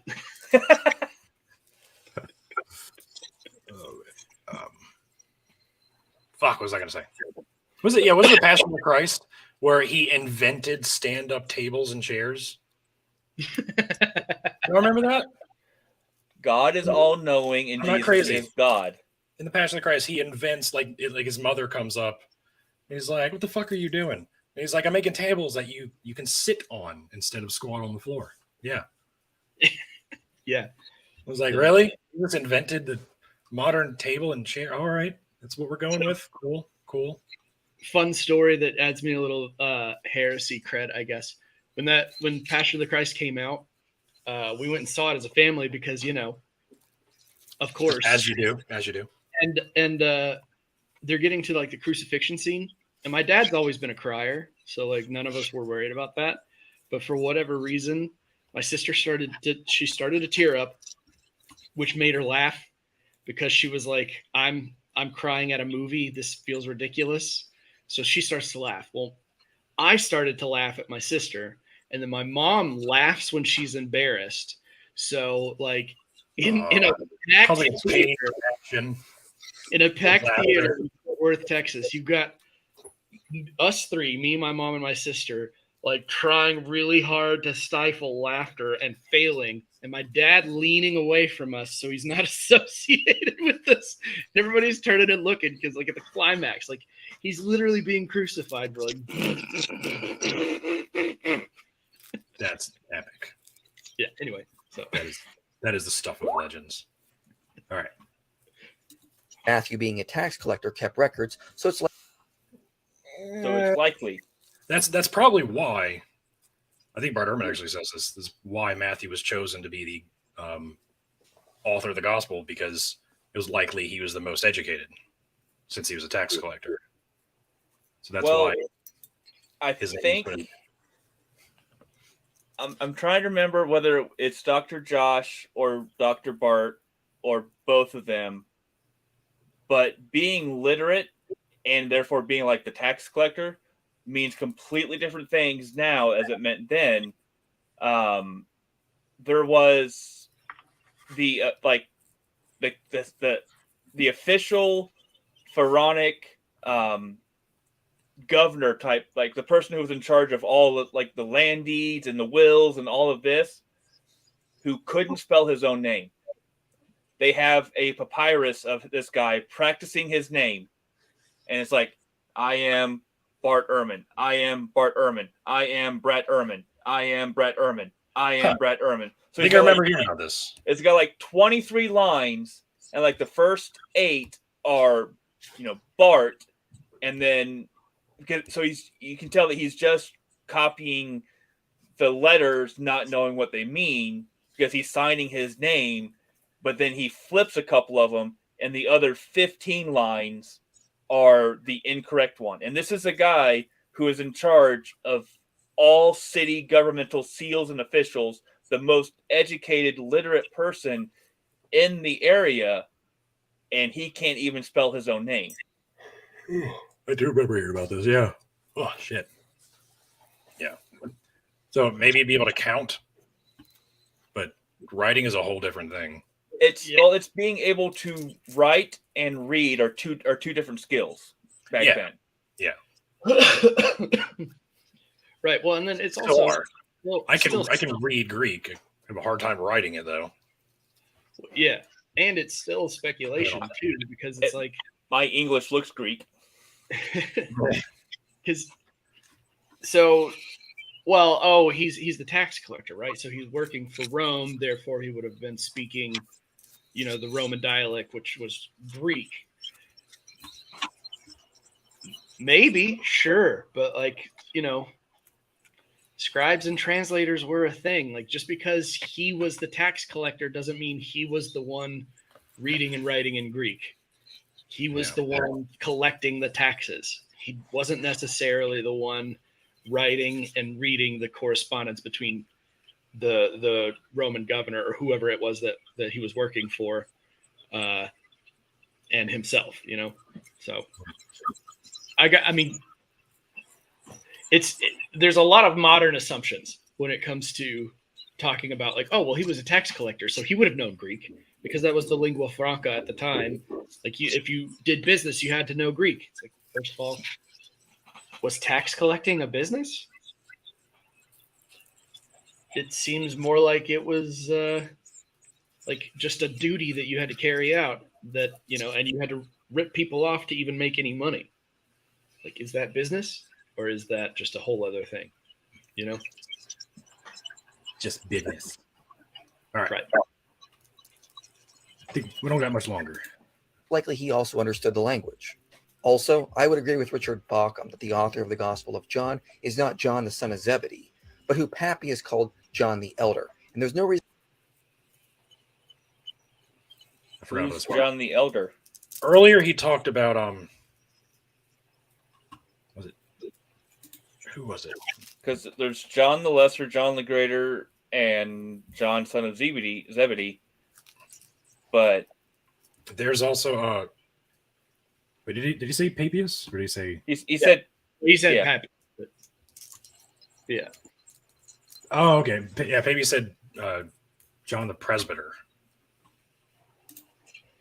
which means elder or can mean elder.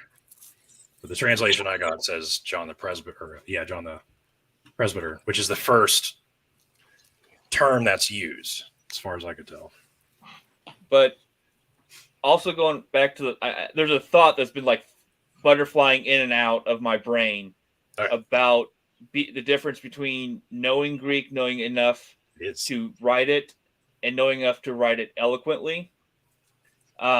It's also a New Testament book, the Book of Revelation, written by, again, John of Patmos. It is in atrocious Greek. Yep. Whereas all of the 4 Gospels are written in very fluent, very poetic, very educated Greek. And John of Patmos, who most of the time it's considered the same author as the 3 Johns and the Gospel of John, even though definitely not. are in completely different eloquences of Greek. It's almost like the difference between like writing in your native language and then writing in a foreign language. The difference in the find something. Greek there. Real quick. Hey, maybe round one. Where is it? Where is it?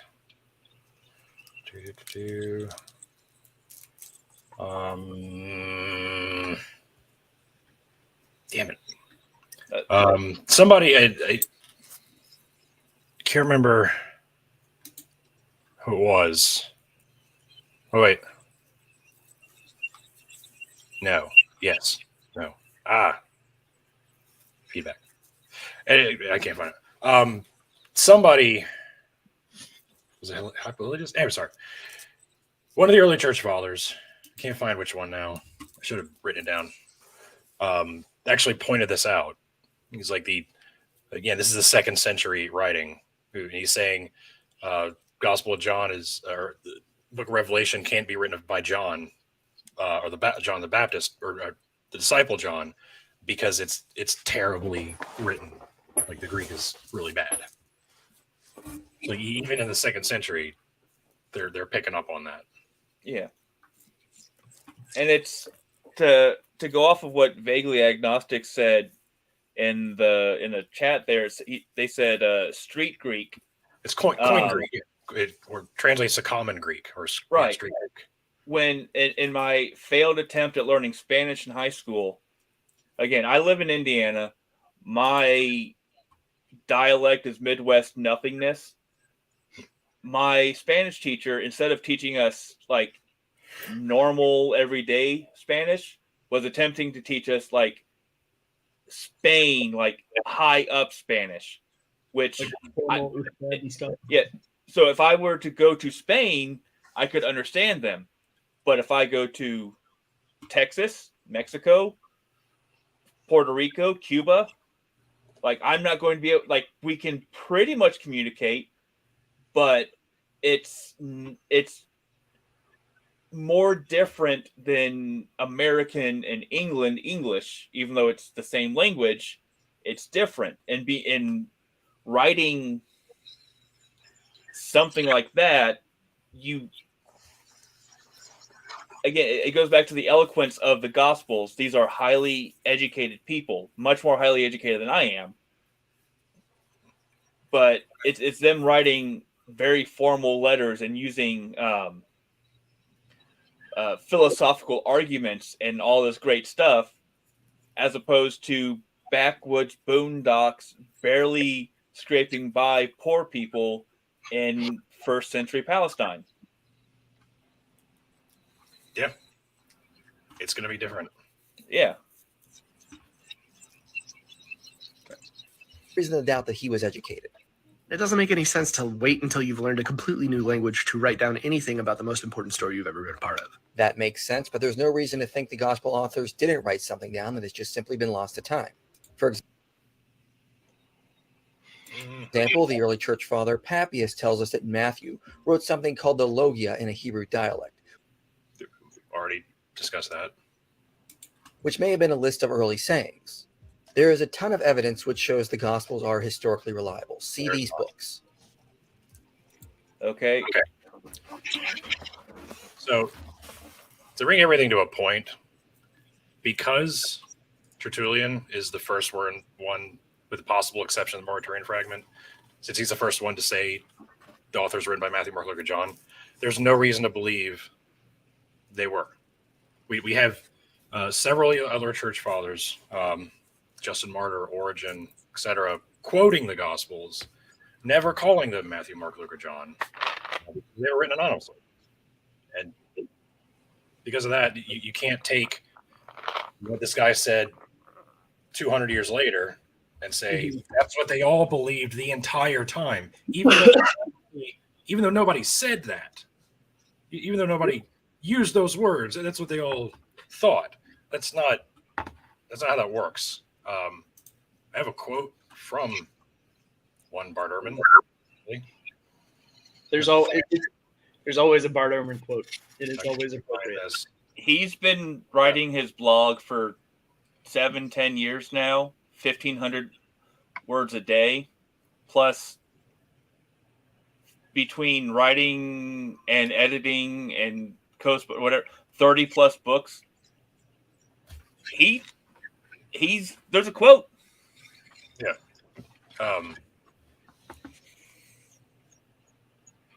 So here it is.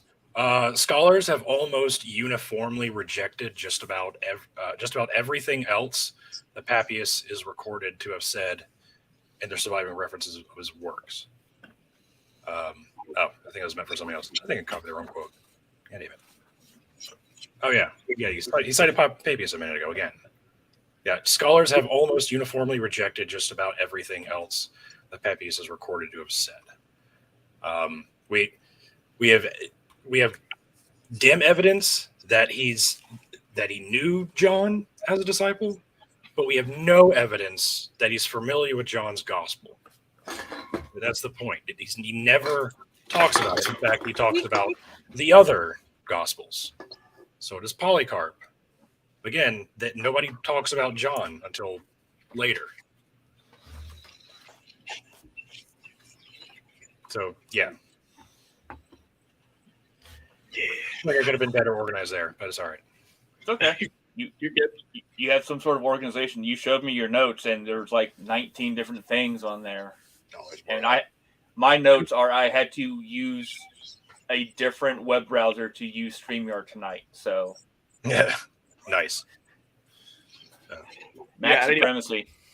I was trying not to use, but I was trying to go on my memory. I referred to the notes a couple times. Obviously, I was trying to go by memory.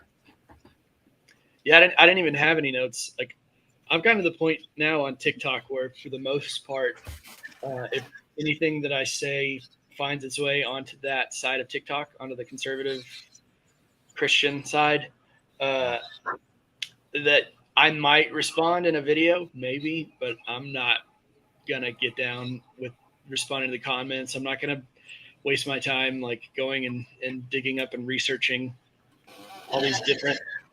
Yeah, like I don't give a shit about any of the books that he was like, oh, check all these out. Like, I don't care. You know what I mean? And all those books, it comes back to your sources. Right.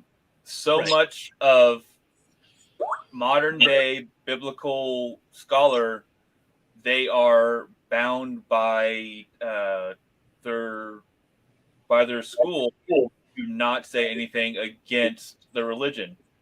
Yeah. So, not saying that they're bad scholars, but they have to, they have to pay the bills.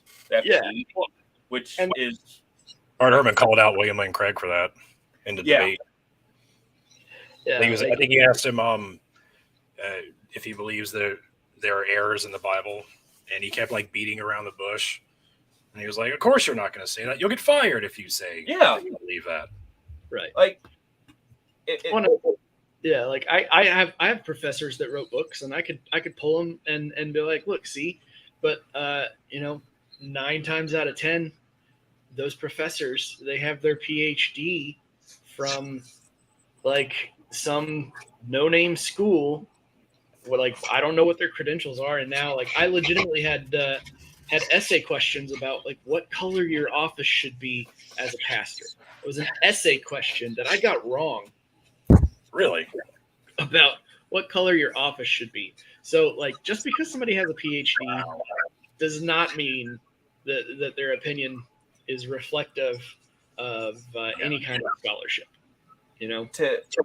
To show the pettiness of the modern day Christian church, my favorite story, there's a town that had 2 churches across the street from each other that were like, they're both like whatever, First Baptist or whatever. They're both First Baptist Church of Christ, same denomination, but there's a split because they couldn't agree on what color of carpet to put down.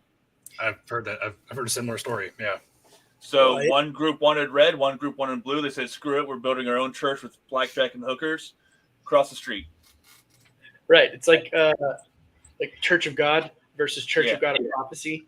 two entirely different denominations, right?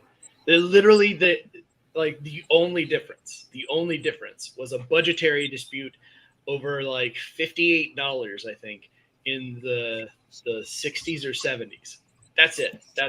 And now there's a whole ass other denomination that they're like, yeah, well, the Church of God. They're like, dude, they literally word for word, they have all the same doctrines. Like, it's the numbers that roll around my head. There's 6 major denominations of Christianity: Catholicism, Protestantism, Eastern Orthodox, Oriental Orthodox, Assyrians. I don't know why the Assyrians get their own, but so and I know I missed one, but there's 6 main ones. Within those 6 main ones, there are 45,000 different denominations, and some of them are so minor as $58 or the color of the carpet, and some of them are you have to wear a dress, you have to cover your head, you can't shave this. Some of them are follow what Jesus said, be kind to each other. And it's just, it's insane to me. It is. Yeah. You know what I just remembered? We were talking about Justin Martyr when he referred to the Gospels of the Memoirs of the Apostles. Yeah. So he wrote that in a book called Dialogue to Typho. Justin Martyr was a Platonist before he converted. And Typho was a pagan friend of his that he's trying to convert. So that's when he quotes the Gospels a bunch of times. And it's a fairly long letter. I read it. Again, never mentions the names of the Gospels, but quotes them a lot. We just discovered that book like some 60 years ago. So the more evidence we get, the more information we get, the more evidence that we have that there is no authorship to the Gospels until the 2nd century. He's writing in, I think, 150, 130, something like that. Yeah, I want to say Marcion was 140, and Justin Martyr was martyred in right around 150. But I pulled up my notes. I said written roughly 155. So it might have been martyred like right after that. I know that the 150s is Justin Martyr, the 140s is Marcion. Athanasius is late, right? Yeah, he's 3rd century. Yeah. Early late century. Yeah, he's the one who put down the 27 books. Yep. Including Revelation, because it's happening in his life. But that's besides the point. Right. Yeah, pretty much. Yeah, he thought Athanasius had a really crazy life. He got exiled like 7 times, and he did a lot of shady shit to a lot of people, and they didn't like. So you mean a church leader did some shady shit? Yeah, right. They're finally, at least they're keeping some traditions alive. But Arius was the bad guy. That's why St. Nicholas punched him in the face. Yeah, right. Jesus. Have you heard about that? Yeah, the Council of Nicaea, apparently St. Nicholas got so mad at Arius that he either slapped him or he punched him. It was one of the two. Yeah. I hadn't heard that. I can believe it. Yeah. It's almost like our congressional hearings. Can't tell you how much I was watching the congressional hearings, and I was like, this just feels like the Council of Nicaea. I don't know. I can't explain it. I wasn't there for that, but this just feels like what happened there. So, to address the comment by Arch Radish there, his name was just Justin. He's called Justin Martyr because he was martyred. Yeah, that's accurate. Yeah.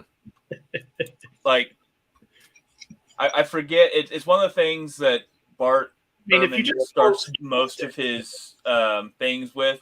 It's his name is not Jesus Christ. He's not the son of Mary and Joseph Christ. Right. His name would have been.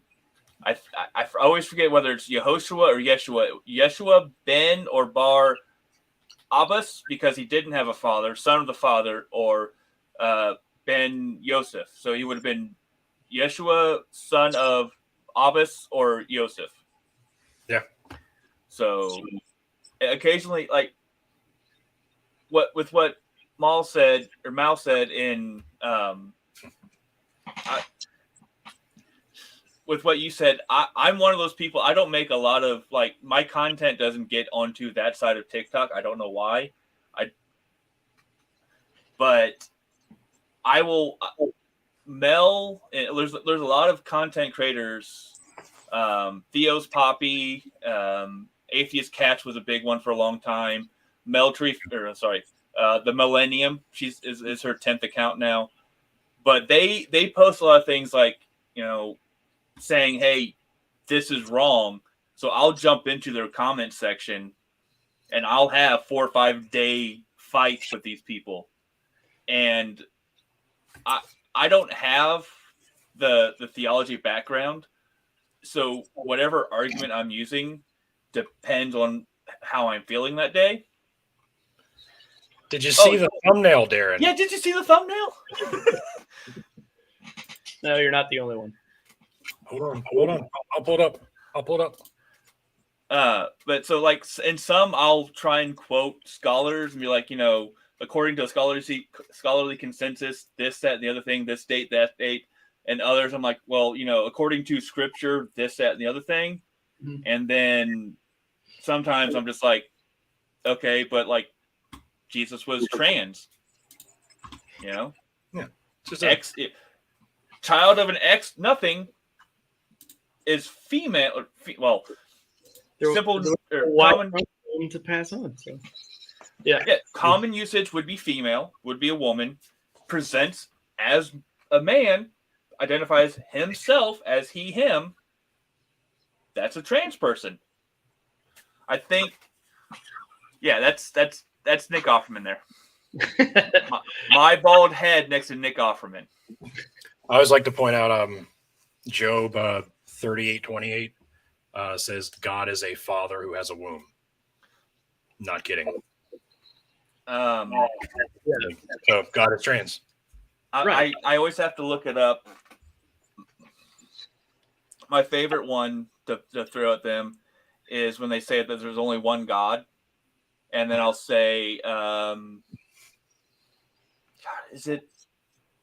what's the one where El is distributing the property and Jacob's descendants are the property of Adonai? That is Psalms. No, is it Psalms? No. Yeah, Psalms 83. Yeah, Psalms 83 or 82. God takes his hand at his own congregation and judges in the midst of the rulers. How long will you judge unjustly? And wait. No, that's like the late. There's two versions. That's like the later version. That's more modernized. But yeah, this one's Deuteronomy 32. When the Most High, which is El, anytime you see the Most High in the Old Testament, it's talking about El or the Ancient of Days. Also, when the Most High gave the nations their inheritance, when he separated the sons of man. He set the boundaries of the peoples according to the numbers of the sons of Israel. By the way, in the Dead Sea Scrolls, it says the sons of the gods, not sons of Israel. For the Lord's portion of his people, Jacob is allotted his inheritance. Yeah. Like they're like, but so that's just God. Like, no, that's God's father, El. Who he was adopted into the Canaanite pantheon of, because so he's a step kid, and he's like, screw you guys, I want to be the only one. But Adonai was given Jacob's, which Jacob is Israel. I think that's the Jacob means Israel. Yeah, Jacob Israel, yeah, same thing. Adonai is given Jacob by his father, so it's not like he gave all the other tribes to all of the lesser, the demons, whatever excuse they try and say, that the lesser gods, the evil ones. Right. He's given Jacob by a higher power. Yeah. So the whole thing with what's going on in the Old Testament. What we learn from texts like the Ugaritic text and the Bow cycle is that there's 4 tiers in the heavens, in the cosmos. El is the upper tier, and in the second tier you have Yahweh, Anat. By the way, Asher is up there with El as well. Yep. Baal. Baal's kind of like an adopted child, but he's still. But they're the ones that are. I think it's like 40 something of them. I thought it was there's a total of 70. Yeah, because there's 70 Canaanite tribes. Each one had their own patron, basically. So they each were given their own territory to reside over. The next level was a lower class of gods that were meant to serve them.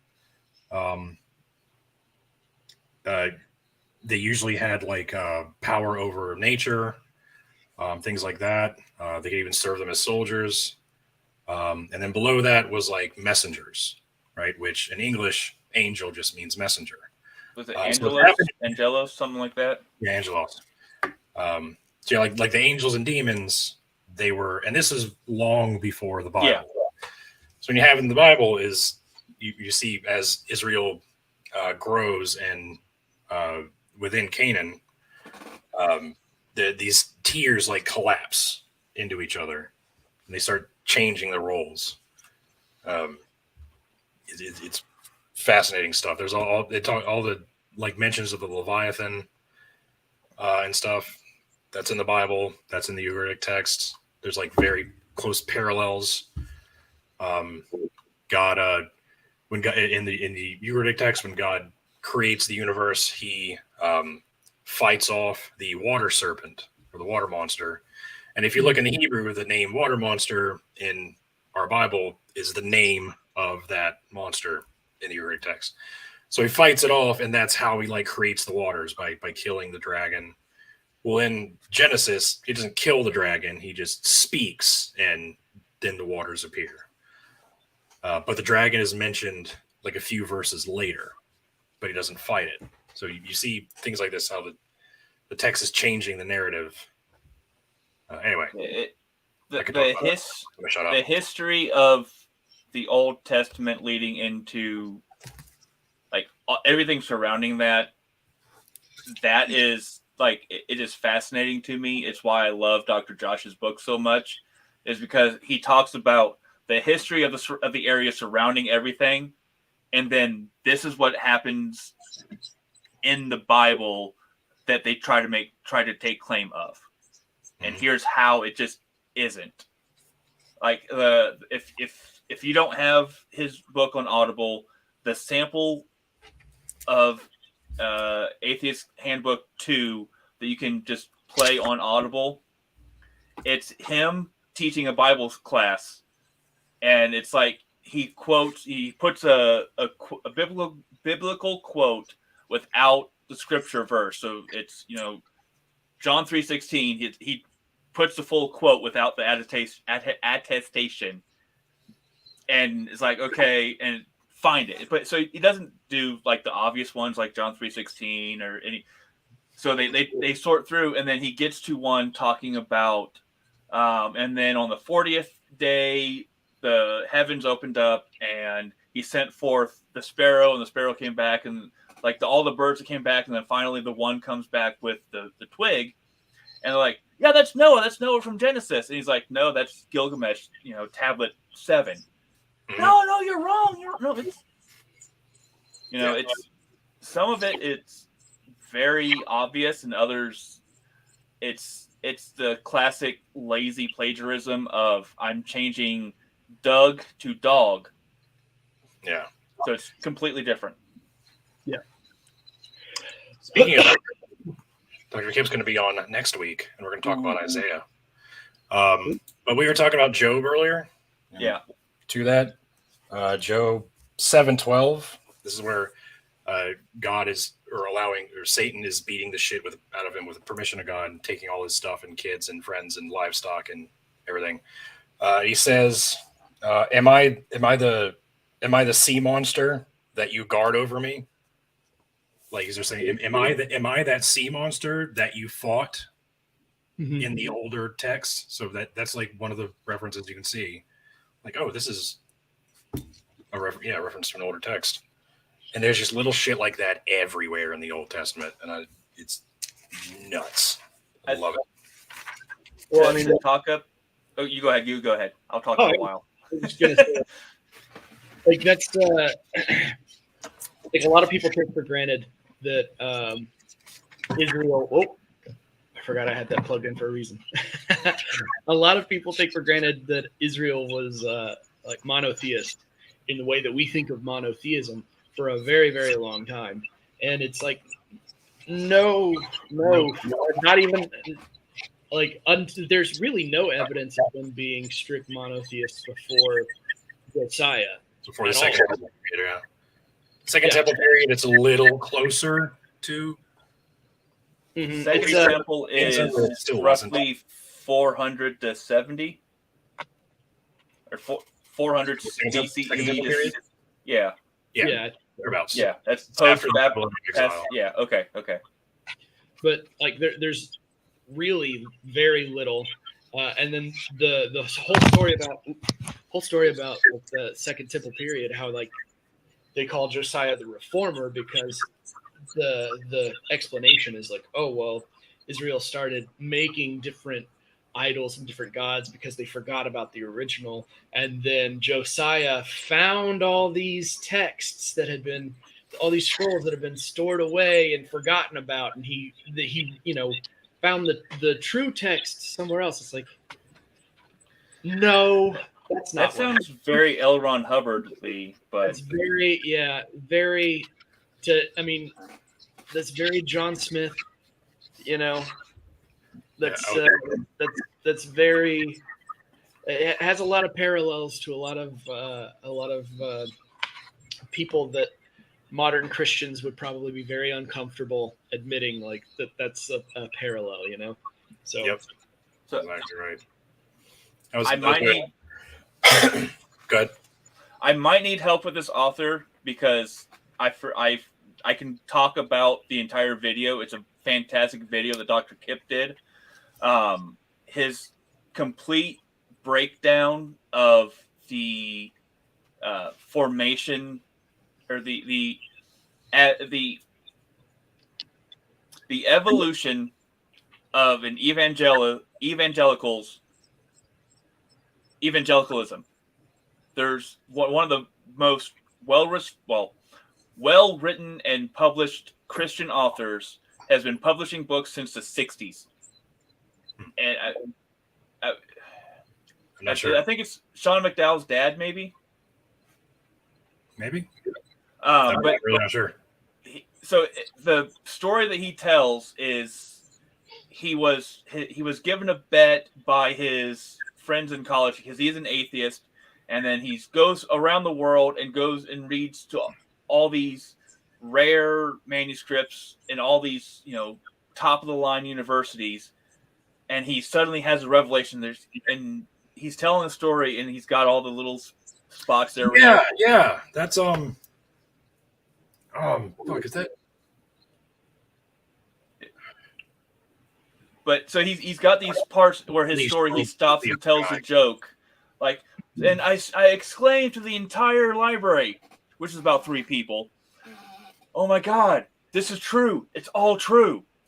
And so he shows that clip from like 2 years ago, and he's got this whole story written down. He's going to all these places, and then he shows the evolution of that story, and he shows him in different interviews and different times he's preaching and telling a story. I know what you're talking about. How it changes, and then he goes and finds the published books, like the 3rd edition of his book from like 1980 has like a clip down from the 2021 story, and then the original 1961 has like I did this and my friends made a bet and that's what it was. But it's the progression of his story changes in his own published books over the course of his life to this grander storytelling.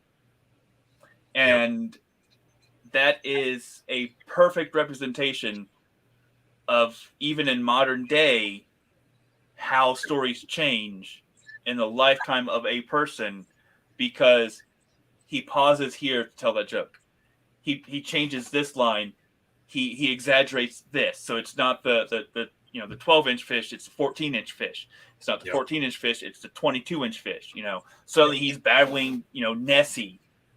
And it's just in the published lifetime of a single author, his story went from small but believable to somehow this poor college kid is getting access to these ultra rare libraries that no one would have access to. And Dr. Kip, having the scholarly credentials that he has and the context he has throughout all his different jobs and universities and training and stuff, he's able to reach out to people in the places that the guy claimed to go to.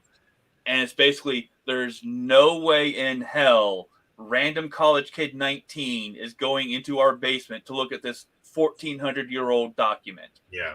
There's no way in hell random college kids from America is going to the college library in London that doesn't exist to see this ultra rare manuscript.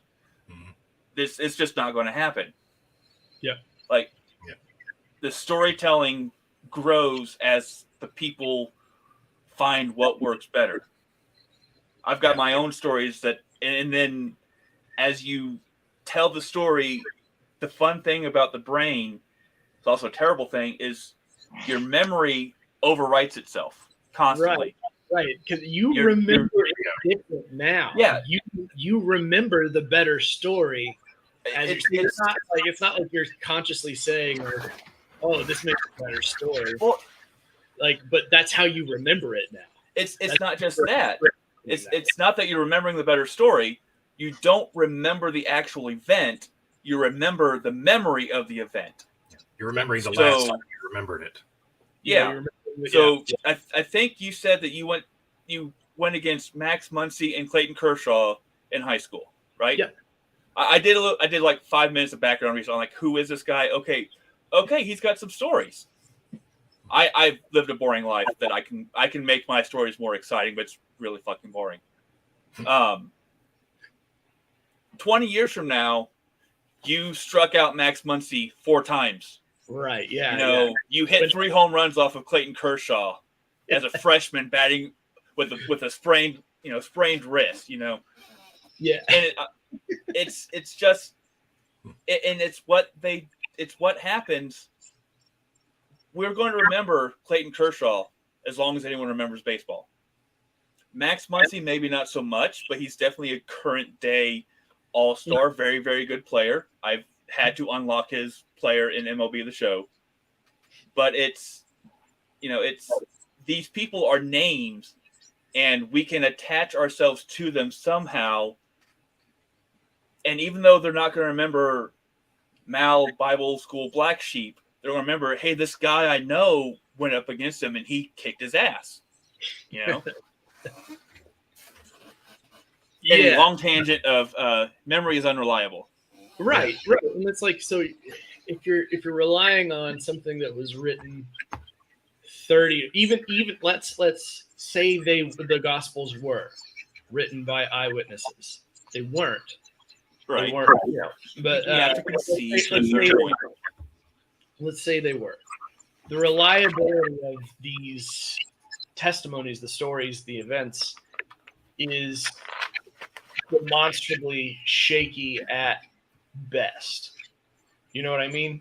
The only argument you can make is well, what happened was so crazy that there was no way to embellish it, right? Which to me, I'm sorry, that just doesn't hold up. But if you read them in the order that they were most likely written, they do get embellished. Right. Well, and like you were saying, over the course of one person's life, the way that they tell the same story that's been published, they could go back and make sure and double check I'm telling it the same way. It still evolves, right? Mm-hmm. And it's like what I said earlier, history, we think of it in certain terms. We think of it almost like the way that we think of science. Oh, well, we can rely on this or this or this eyewitness testimony to piece together what actually happened, disregarding the fact that eyewitness testimony in and of itself is unreliable. Like your own memory is unreliable, and the idea that history could even be known with any level of certainty is fairly new. It was established by Leopold von Ranke, or well, not really established, but like kind of championed by Leopold von Ranke in like the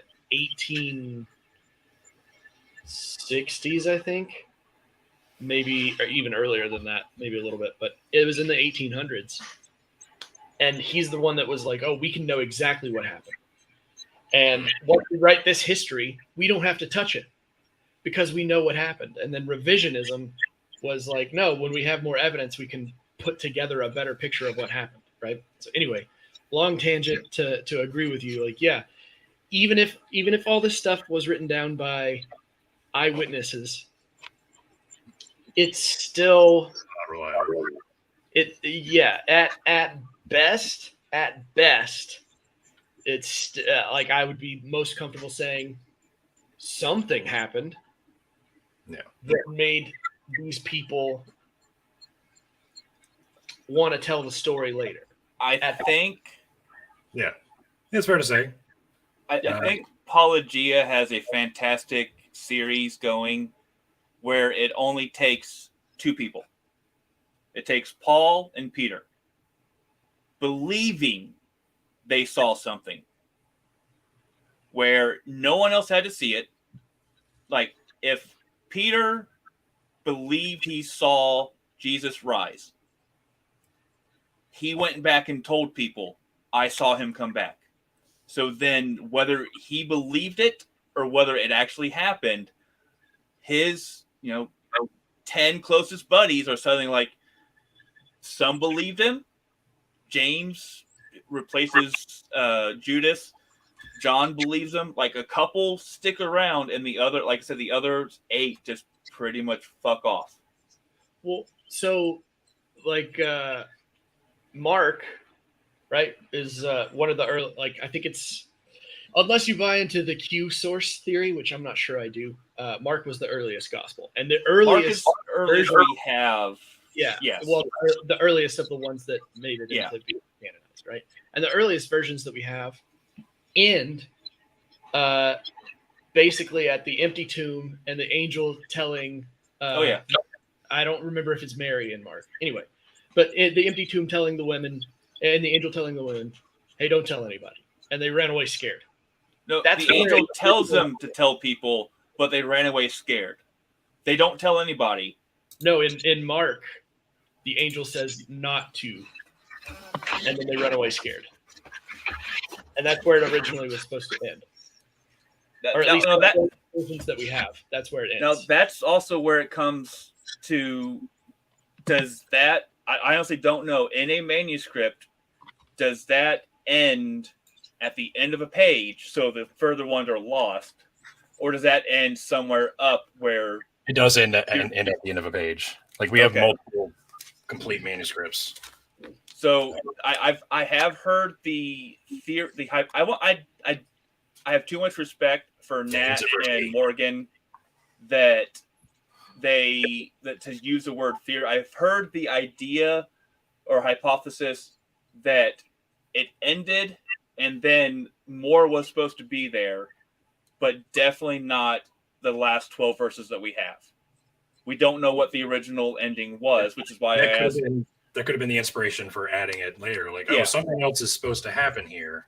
Yeah. Although, well, I'm just saying, like, that kind of fits along. If that's where, like, originally it ended, right? We could speculate. That kind of fits along with that, like, the idea of all it takes is 2 people, right? Yeah. And the original ending is like nobody else knows anything. It's just these people who then maybe in some other text they went and told, Peter or Paul sees Jesus or whatever, and then that's how the whole thing gets rolling. And then people are like, later, like, well, we need an explanation for oh no, I saw that too. Yeah, remember when he appeared to all of us? Yeah, guys, like, yeah, When he remember appeared to all 500 that are never named or did anything else. Oh, y'all Right. want to get into that real quick?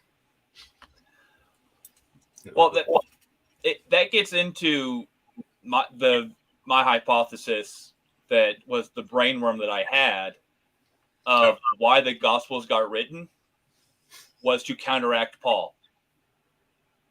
Because if you read specifically Mark, Matthew, and into Luke, not so much John, and read what Jesus said, or what it's written that Jesus said, that you're supposed to do these things, and then you go into Paul's authentic letters, and Paul preaches so much against that. So specifically, and he doesn't quote Jesus like ever. Yeah, he doesn't. He never quotes Jesus. Jesus said, "Not one jot or tittle will go away before the Son of Man returns," or before. Talking about, I have an entire note. But then basically, like, no, we don't need that anymore. It's old. Yeah. So Jesus upholds the law of Moses on the Sermon of Mount, Matthew 5:17. Luke 16:17. It is easier for heaven and earth to disappear than for the least stroke of a pen to drop out of the law. Whereas Paul, who as much as he claimed to be Pharisee, thank you. As much as he claimed to be a Pharisee and stricter than the most strict of the Pharisees, once he found Jesus, he said, "No more Jewish law, never." Yeah. So Jesus, Peter, and James all preached that you had to follow the law and basically be Jewish in order to be saved through Christ. Mm-hmm. Whereas Paul said, you just got to accept Christ. That's all it is. So you've got all the teachings of the original, quote unquote, the original gospel in the gospel saying Jesus said all these things. And then Paul in his letters did all these other things completely against it, to the point of, they had to write it down to almost codify. This is what was said by the guy that this guy's claiming to be. And I've somewhere in here, I've got all the false prophet quotes that Jesus did. Said, beware of people preaching my name. Not everyone who says my name will get in. Whereas Paul says, even if an angel of the Lord comes down, I'm right, he's wrong. And so that's my brainworm theory or hypothesis of the Gospels were written, at least Mark first and then Matthew, to counteract Paul's teachings, because Paul was going out preaching his word, gets in a fight with Peter, gets, argues so much that, he Barnabas, one of his companions went with the other guy instead of with Paul. Barnabas, yeah. Yeah. And then you've got the later church writings that to grossly oversimplify. A lot of the later church fathers were choosing either Paul or Peter. It's interesting. And then, in the Gospels, Jesus is like, I'm going to build my church on Peter. Yep. And then Paul claims to be the gospel to the Gentiles, or the apostle to the Gentiles, whereas Peter is the one for the Jews. Mm-hmm. And the incident at Antioch, which we only ever hear Paul's side of it, we don't know what Peter said. We don't know what the end result was, but Acts makes them kissy face afterwards. And specifically 2 Peter, the writer calls Paul my brother in Christ. So, the forgery of Peter. Huh? But in Galatians, Paul says, I called him out to his face. Mm-hmm. That's what he wrote to his church. I called him out to his face. So a little bit different. So you've got those, and then I forget whether it's the Acts of Peter or I want to say it's the Acts of Peter, which is it's a forgery, and then you also have some of the Clementine letters that identify in the Acts of Peter. Peter gets into a holy dick battle with Simon Magus, which the Clementine letters claim Simon Magus is a very poorly disguised Paul.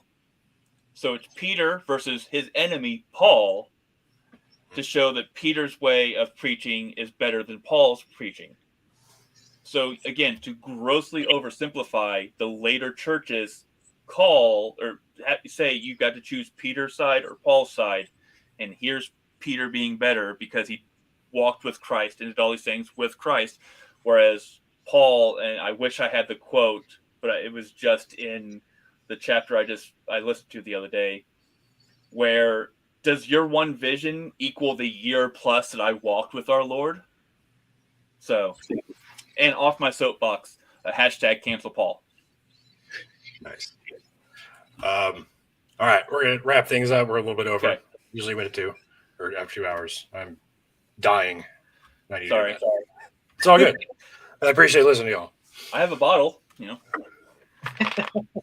It's not gonna help me sleep. I'm supposed to put my head on it. I mean, it squishes. Yeah, I was reading today before we'll end on this. In Genesis, Jacob he's traveling and he lays down at a land called Lev, and he puts a rock under his head. And while he's asleep, he has a dream where God says, "I will give you this land and give it to your descendants." So he wakes up and he takes the rock and he douses it with oil to anoint it and says, I'm going to build the Lord's house on this rock. And then a few verses later, you find out that Lev is a city in Canaan. So imagine you're a Canaanite living in a city, and some foreign guy who starts walking through, lays down, takes a nap, and wakes up. It's like, hey, I had a dream. God's going to give me your whole city. Yeah. Sorry, guys. I don't make the rules. It's always one guy in the wilderness. It's like, really? God. This is how this went down? Okay. All right. Just imagine, you had a dream, really. And we just have to give you all our shit now? Huh. Interesting. Yeah. Things you read right past when you're a Christian. You don't even think about it. Oh, man. So the one question I've always had, and this is more of a historical question, because why circumcision? Okay, so as the story goes, or one of the theories, I don't know how much historical data there is to back this up, but I've spoken to a couple archaeologists who have said this. In battle, you would claim someone's ear, right? To show how many people you killed. You bring right. So, people would cut off 2 ears and be like, oh, I killed 2. So what's one thing we can cut off that they can't cut off? It can't be an eye, can't be a hand. You got 2 of those. Don't want to do a nose because those are hard to cut off.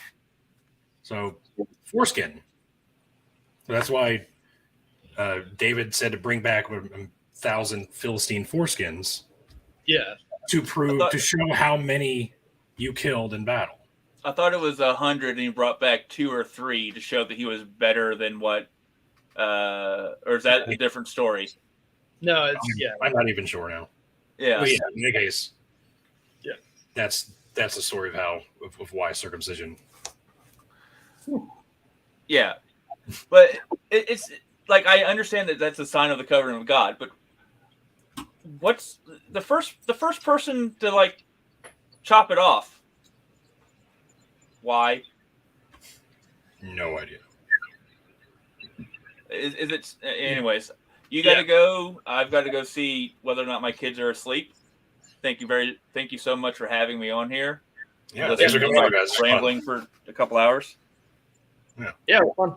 It's cool to have a show where you just ramble. Well, I honestly expected us to have more military talk, but Oh yeah, I guess we didn't really get into that, did we? Hey, you know what? We should do this again. Maybe next time. All right. Thanks, guys, for watching, sticking with us tonight. Tune in next week. We have Dr. Kip Davis on again. We will be talking about the book of Isaiah, because it's a book I've been hyper fixated on lately. And I called him up. I was like, can I talk to you about this? Can you come on the show? He's like, yeah, man. Sweet. So it's going to be good. Promise. All right. Love y'all. Have a good night.